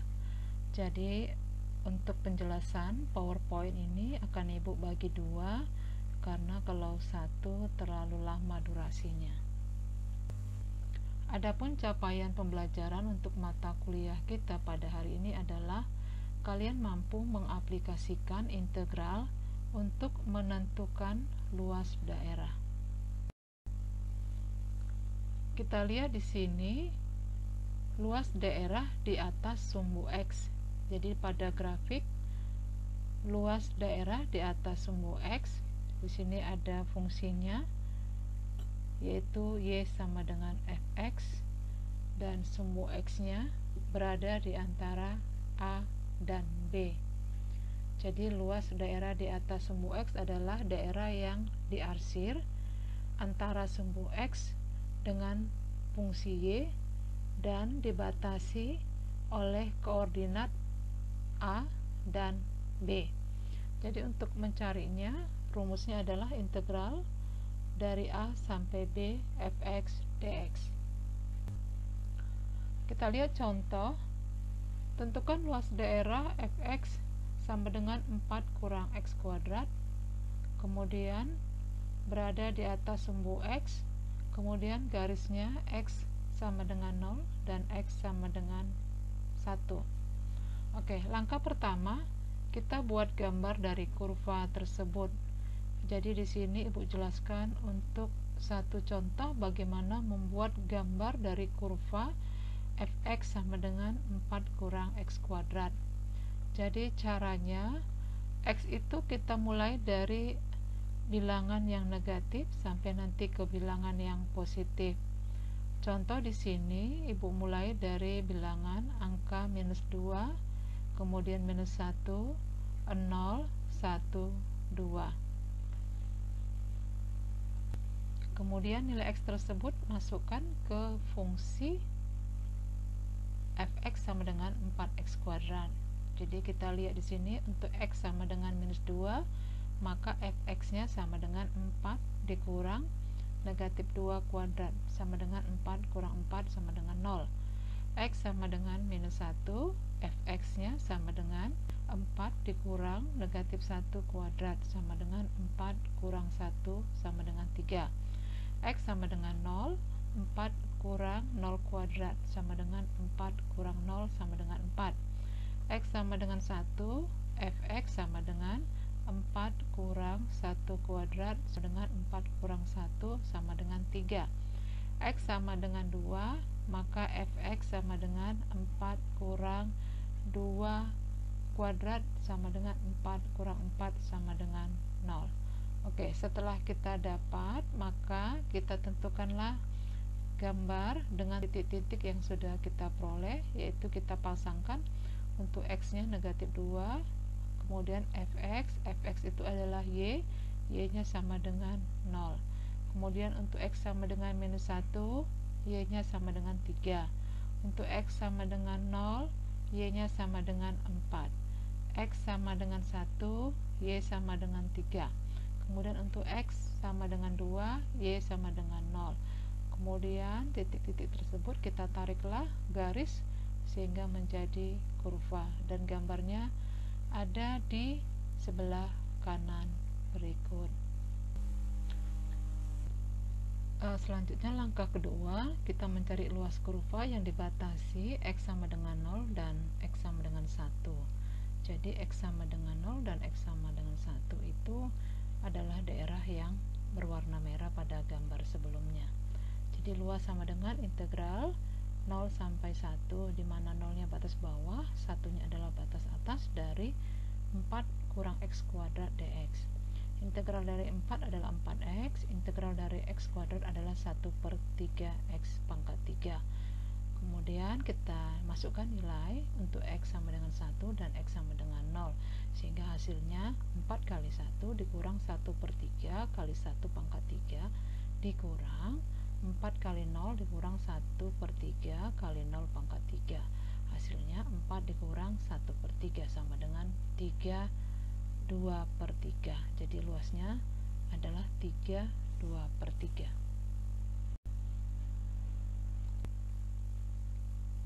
Selanjutnya menentukan luas daerah di bawah sumbu X. Kita lihat pada gambar daerah sumbu X, kemudian ada fungsi Y sama dengan fx. Jadi daerah yang diarsir itu ada di bawah sumbu X ya. Di sini daerah diarsir itu adalah daerah huruf S. Jadi mencari luasnya sama dengan integral dari A ke B negatif fx dx. Hasilnya itu nanti menghasilkan harga mutlak dari integral A ke B negatif fx dx. Jadi garis panjang 2 itu, sisi kiri dan sisi kanan itu menyatakan harga mutlak. Arti harga mutlak bahwa nanti hasilnya jika menghasilkan negatif, maka luasnya adalah disebut juga positif. Jadi bukan tanda negatif ya, semua yas itu positif walaupun nanti hasilnya adalah negatif. Contoh, tentukan luas daerah yang dibatasi oleh garis Y sama dengan 1/4 X kurang 2, yaitu sumbu di atas sumbu X, di bawah sumbu X, kemudian garisnya dibatasi oleh X sama dengan 4 dan sumbu Y. Jadi di sini fungsinya Y sama dengan 1/4 X kurang 2, kemudian nanti di bawah sumbu X, kemudian garis X sama dengan 4 dan sumbu Y. Oke, langkah pertama kita harus membuat gambar dari kurva tersebut, yaitu dengan cara tentukan nilai X nya. Di sini X nya saya tentukan dari 0, 1, 2, 3, 4, 5, 6, 7, 8. Karena apa? Karena nanti Y itu atau fungsi Y berupa garis ya, bukan kurva, tapi berupa garis ya. Jadi di sini kita mulai dari 0.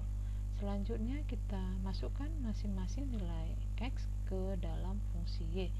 Jadi untuk X sama dengan 0, maka Y sama dengan 1/4 kali 0 dikurang 2 sama dengan minus 2. X sama dengan 1, maka Y sama dengan 1/4 kali 1 kurang 2 sama dengan negatif 7/4. Untuk X sama dengan 2, maka Y sama dengan 1/4 kali 2 dikurang 2 sama dengan negatif 6/4, dan seterusnya sampai nanti X 8. Kemudian setelah kita tentukan titik-titik koordinatnya, untuk X0 Y minus 2, X1 Y sama dengan minus 7/4, X nya 2, Y nya sama dengan minus 6/4, dan seterusnya maka nanti tiap titik-titik kita tariklah garis. Jadi di sini dalam gambar sudah kelihatan garisnya yang miring, yaitu Y sama dengan 1/4 X dikurang 2. Kemudian untuk luas daerah yang mau dihitung, kita lihat pertama di bawah sumbu X, berarti nanti arahnya ke bawah dari sumbu X. Kemudian garis X sama dengan 4, itu ada garis lurus yang letaknya di X sama dengan 4, dan sumbu Y adalah koordinat sumbu Y yang tegak lurus juga ya terhadap sumbu X. Maka daerah yang diwarnai dengan warna merah itulah yang akan kita cari luas daerahnya. Langkah kedua adalah mencari luas kurva yang dibatasi sumbu X, garis X sama dengan 4, dan sumbu Y. Jadi pada gambar itu luasnya adalah daerah yang berwarna merah. Maka luas sama dengan negatif integral dari 0 sampai 4 dari 1/4 X kurang 2 dx. Hasil integralnya sama dengan negatif 1/8 X kuadrat dikurang 2X yang dibatasi oleh 0 dan 4. Masukkan nilai 0 dan 4 pada sumbu X, pada variabel X, maka hasilnya menjadi negatif 2 dikurang 8 dikurang 0. Hasilnya sama dengan negatif 2 ditambah 8 sama dengan 6 satuan. Oke, kemudian kita lihat menentukan luas daerah sumbu Y. Jadi pada gambar daerah luas pada sumbu Y ada fungsi atau kurva, kemudian nanti ada sumbu Y. Jadi sumbu Y ini adalah sebagai batas ya. Kemudian di situ ada koordinat C dan D untuk menentukan sejauh mana batas dari kurva tersebut yang ada di sumbu X. Jadi kita lihat kalau yang diarsir itu adalah luas daerah di sumbu Y ya. Jadi integralnya sama dengan integral dari C sampai D GY DY. Oke, contoh tentukan luas daerah yang dibatasi oleh parabola X sama dengan 4 kurang Y kuadrat. Kemudian sumbu Y sama dengan 2 dan Y sama dengan negatif 1. Oke, cara pertama kita harus membuat sketsa daerah atau gambar kurva yang dibatasi oleh parabola X sama dengan 4 kurang Y kuadrat, dibatasi oleh sumbu Y, dibatasi oleh Y sama dengan 2, dan dibatasi oleh Y sama dengan minus 1. Oke, setelah kita tentukan masing-masing koordinat A, X, dan Y, maka kita dapat gambarnya seperti pada slide berikut. Ya, kemudian di sini ada diwarnai merah, itu adalah daerah yang akan kita hitung luasnya sesuai dengan batas-batas yang ditentukan pada parabola tersebut. Langkah kedua, mencari luas kurva yang dibatasi sumbu Y, kemudian dibatasi Y sama dengan 2 dan dibatasi oleh Y sama dengan negatif 1. Jadi luas atau L sama dengan integral dari negatif 1 sampai 2 dari fungsi 4 kurang Y kuadrat dy. Oke, hasil integralnya 4Y kurang 1/3 Y pangkat 3 dengan batas negatif 1 dan 2.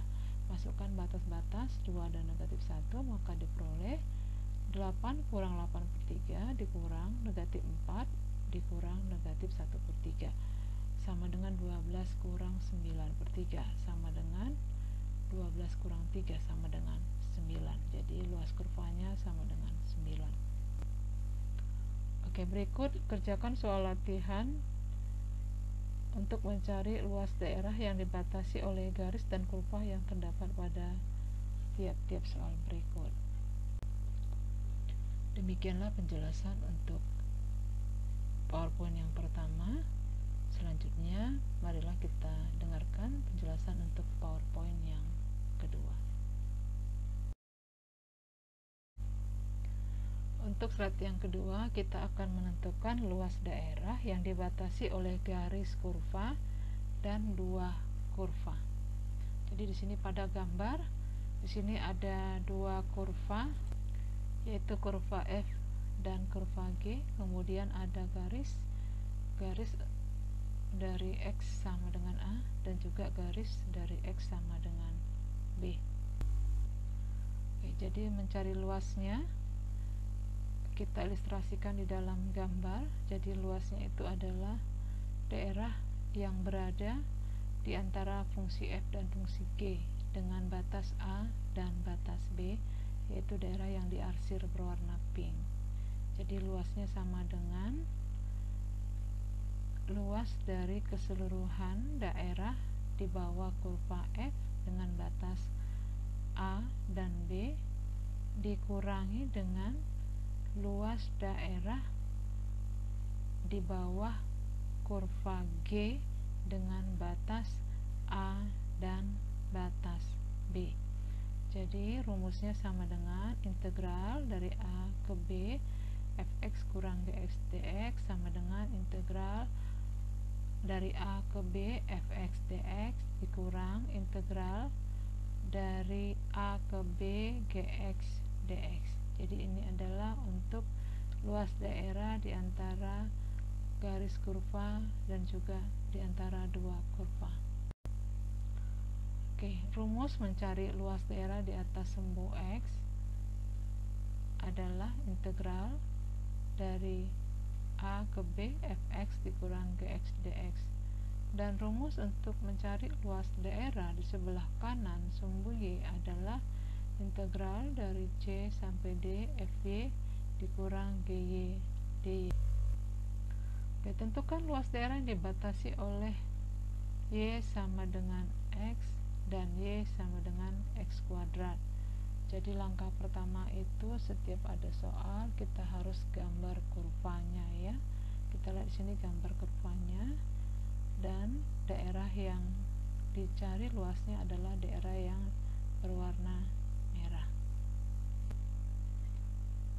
Oke, untuk menentukan batas bawah dan batas atas, jika dilihat dari gambar maka batas bawah A sama dengan 0 dan batas atas sama dengan B sama dengan 1. Jadi cara melihat batas bawah dan batas atas, cara yang pertama adalah kita melihat langsung pada gambar apakah A nya sudah ditentukan dan B nya juga sudah ditentukan. Selanjutnya, batas bawah dan batas atas dapat diperoleh dengan mencari akar-akar dari kedua fungsi. Akar-akar dari kedua fungsi. Kita lihat di sini contohnya, Y1 sama dengan X, Y2 sama dengan X kuadrat. Maka untuk mencari akarnya, Y1 harus sama dengan Y2, sehingga X sama dengan X kuadrat. X kuadrat kurang X sama dengan 0. Kita lihat di sini fungsinya semua pindahkan sebelah kiri sehingga sebelah kanan 0. Kemudian kita uraikan X dikali X kurang 1 sama dengan 0. Jadi untuk akar yang pertama yaitu X sama dengan 0, dan akar yang kedua sama dengan X sama dengan 1, sehingga diperoleh batas bawah atau A sama dengan 0 dan batas atas B sama dengan 1. Oke, setelah itu kita ketahui batas atas dan batas atas, maka kita cari luas daerah.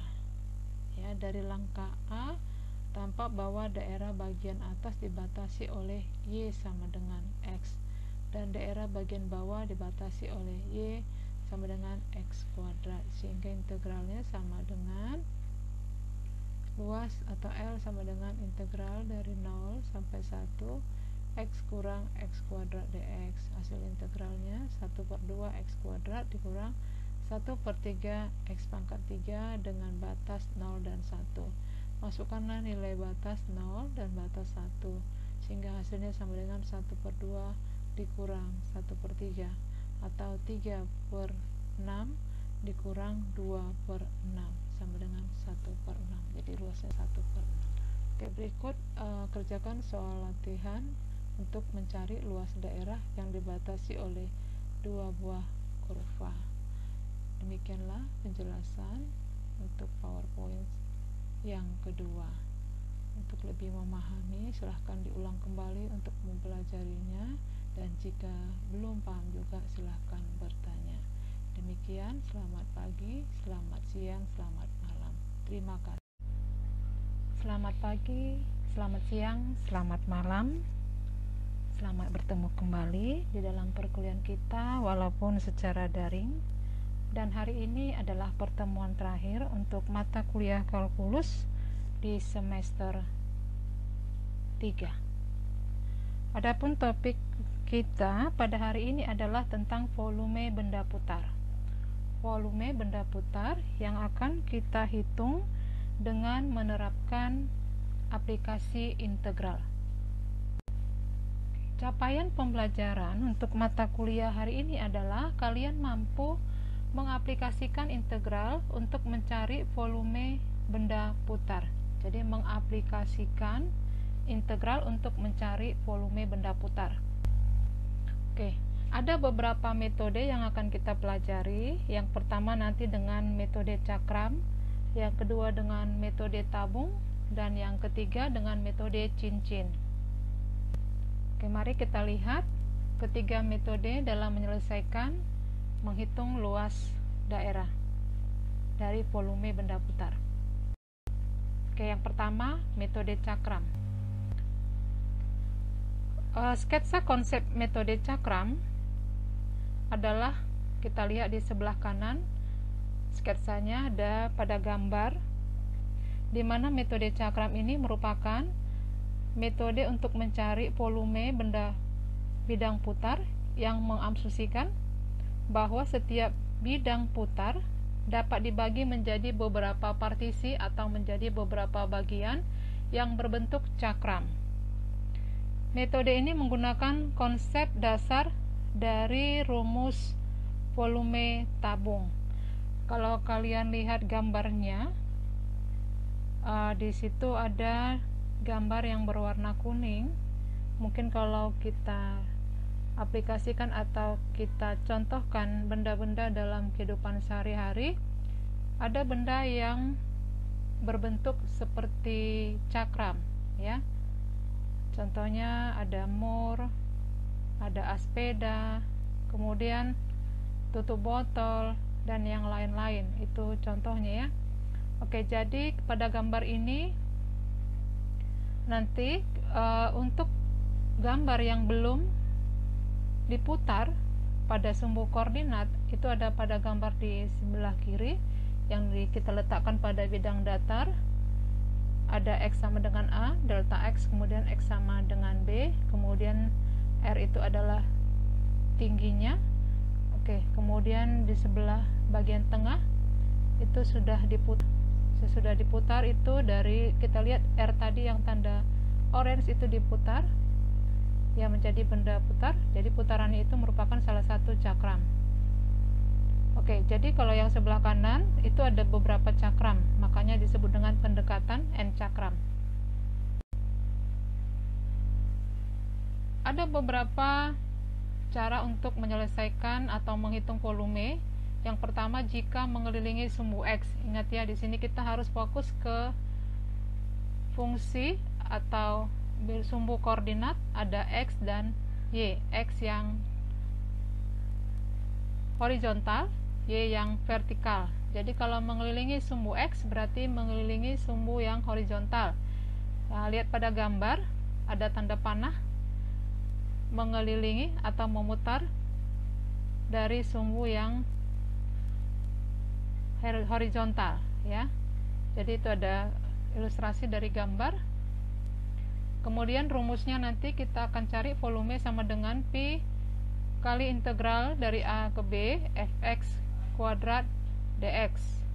Jadi dia kalau mengelilingi sumbu X itu V sama dengan, atau volume sama dengan Pi kali integral dari A ke B fx kuadrat dx. Selanjutnya kita lihat sebelah kanan untuk volume yang mengelilingi sumbu Y. Oke, lihat di bawah ada gambar. Sumbu Y itu berarti sumbu yang vertikal. Berarti dia akan mengelilingi sumbu yang vertikal. Jadi dia corongnya ke arah atas, ya, bukan ke arah samping. Rumusnya adalah V sama dengan Pi kali integral dari C sampai D Fy kuadrat dy. Jadi kalau sumbu Y Fy kuadrat dy, kalau sumbu X Fx kuadrat X. Kita lihat contoh, tentukan sketsa tentukan sketsa dan volume. Kalau disebut sketsa berarti gambar ya. Tentukan sketsa dan volume dari benda putar terhadap sumbu X yang dibentuk oleh daerah yang dibatasi oleh Y sama dengan akar X dan X sama dengan 4. Jadi di sini benda putarnya terhadap sumbu X. Kemudian yang dibentuk oleh daerah yang dibatasi oleh Y sama dengan akar X dan X sama dengan 4. Jadi sketsanya kita lihat pada gambar. Jadi di sini ada gambar sebelah kiri Y sama dengan akar X. Oke, kemudian sebelah kanannya itu adalah benda putarnya atau bidang putarnya terhadap sumbu X. Oke, jadi untuk menentukan volume kita harus tahu dulu mana batas bawah, mana batas atas ya. Jadi batas bawahnya itu kita mulai dari 0, kemudian batas atasnya adalah 4 sesuai dengan di soal, X nya sama dengan 4. Oke, jadi volumenya sama dengan Pi kali integral dari 0 sampai 4 akar X kuadrat dx. Akar X itu sesuai dengan soal yang dibatasi oleh Y sama dengan akar X. Oke, hasil integral Pi integral dari 0 sampai 4 X dx. Jadi akar X dikuadratkan menjadi X ya. Jadi Pi integral 0 sampai 4 X dx.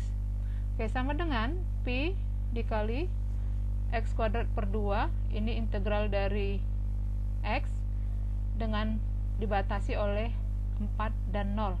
Dan hasil akhirnya adalah Pi kali 16 per 2 atau Pi kali 8, atau kita balik menjadi 8Pi. Jadi volumenya adalah 8Pi satuan volume.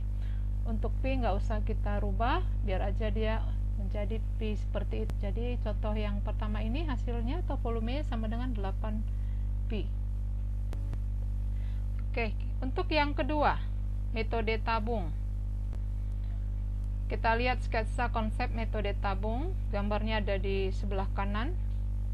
Metode tabung merupakan salah satu teknik integral tentu yang digunakan untuk menentukan volume bidang putar yang berbentuk kulit tabung. Jadi di sini berbentuk kulit tabung artinya yang kita cari nanti volumenya adalah bagian luarnya kulit tabungnya. Jadi kulit tabungnya lah itu yang sisi-sisi dari tabung tersebut.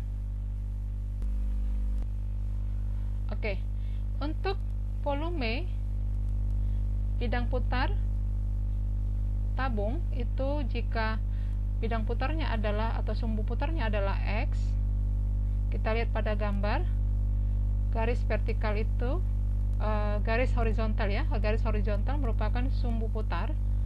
Oke, kemudian nanti menghasilkan benda putar itu yang berwarna biru ya.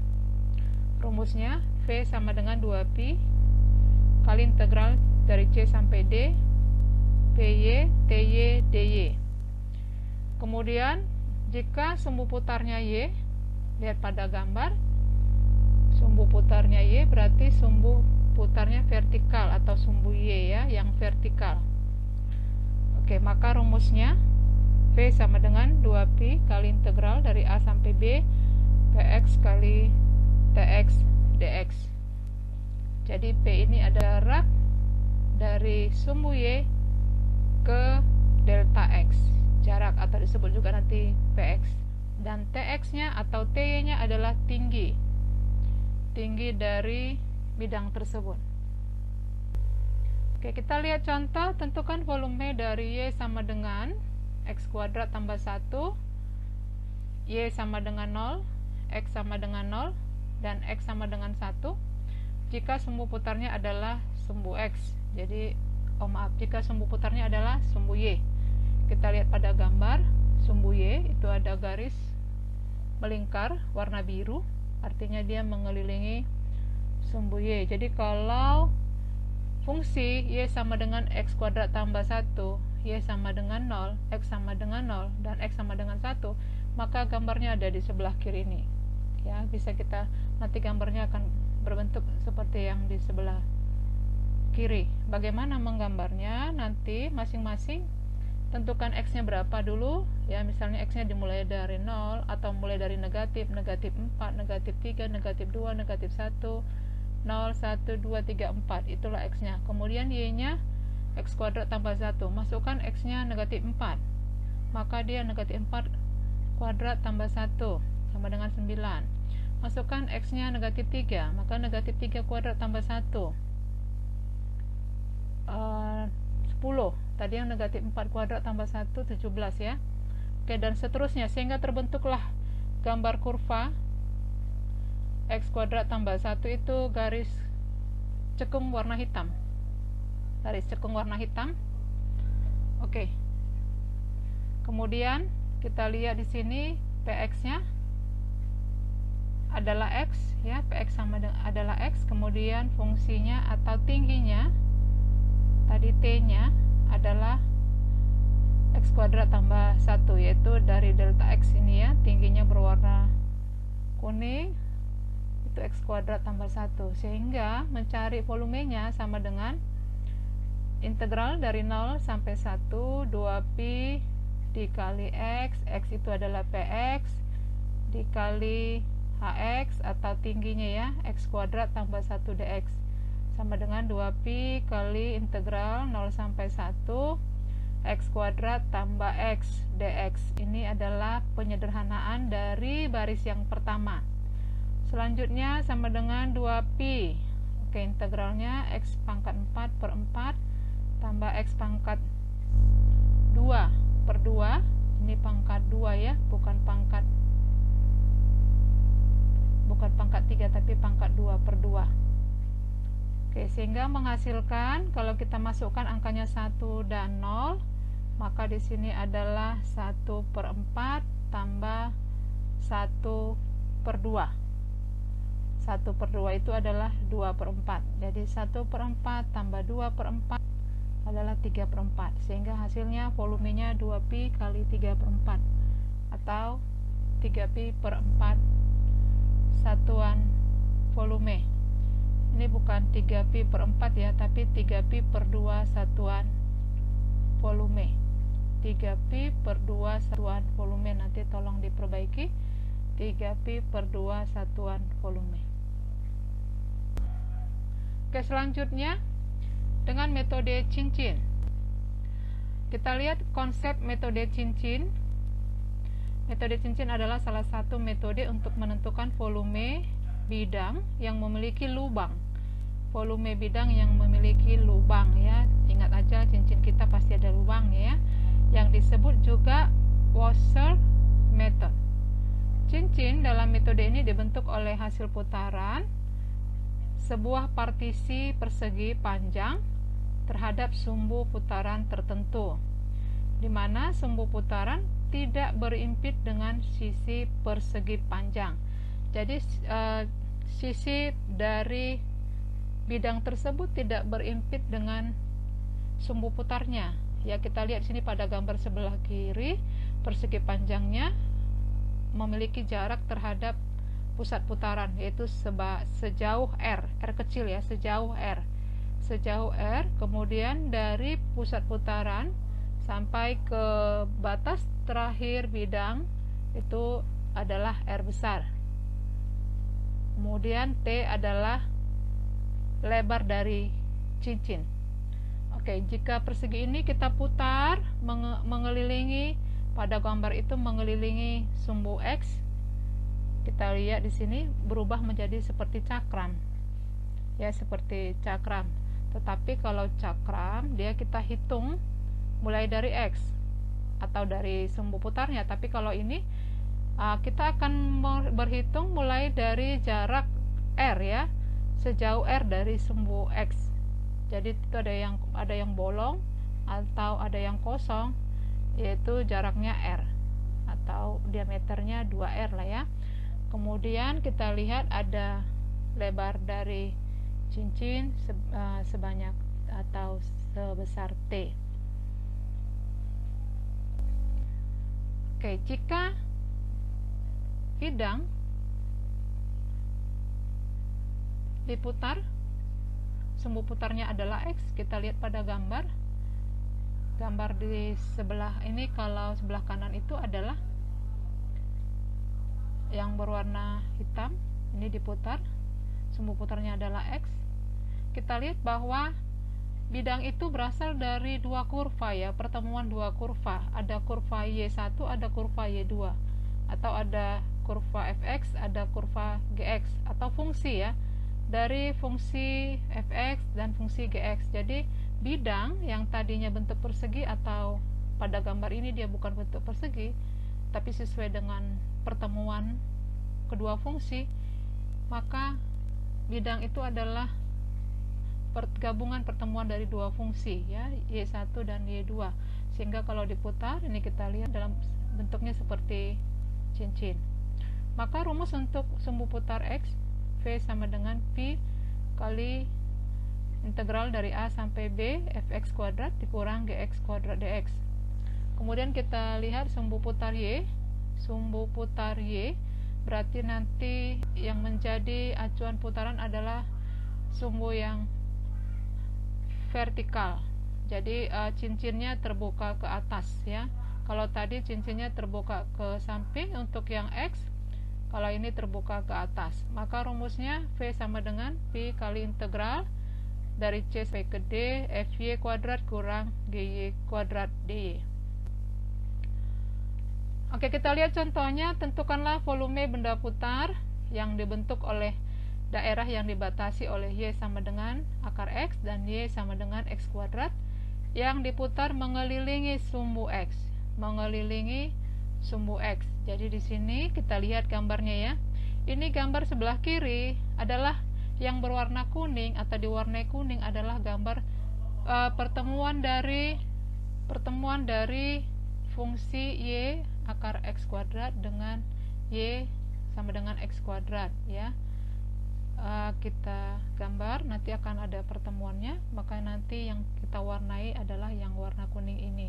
Kemudian warna kuning inilah yang akan kita putar mengelilingi sumbu X, dan hasilnya ada gambar di sebelah kanan ya. Sebelah kanan itu sudah menjadi benda putar dan sebelah kiri adalah bidang putar. Maka volumenya sama dengan Pi kali integral dari A ke B R besar X dikuadratkan dikurang R kecil X dikuadratkan dx, sama dengan Pi kali integral dari 0 sampai 1 akar X kuadrat dikurang X kuadrat dx, sama dengan Pi kali integral dari 0 sampai 1 X dikurang X pangkat 4 dx. Jadi akar X dikuadratkan menjadi X tadi ya, kemudian X kuadrat dikuadratkan menjadi X pangkat 4. Oke, hasil integralnya sama dengan Pi dikali 1/2 X kuadrat dikurang 1/5 X pangkat 5 dengan batas dari 0 sampai 1. Dan jika kita masukkan batasnya ini, batas bawah dan batas atas, maka diperoleh volume sama dengan 3Pi/10 satuan volume. Oke, demikianlah penjelasan tentang volume benda putar.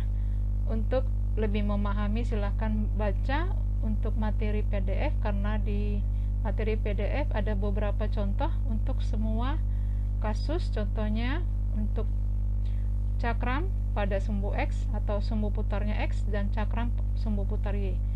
Kemudian di metode tabung dengan sumbu putar X dan sumbu putar Y. Kemudian metode cincin dengan sumbu putar X dan sumbu putar Y. Nanti di materi itu ada masing-masing contoh yang bisa kalian lihat. Demikianlah penjelasan hari ini. Semoga kalian paham. Jika belum paham, silahkan diulangi kembali dan dibaca kembali sumber-sumber referensi lain yang ada di Google. Demikian, terima kasih. Selamat pagi, selamat siang, selamat malam.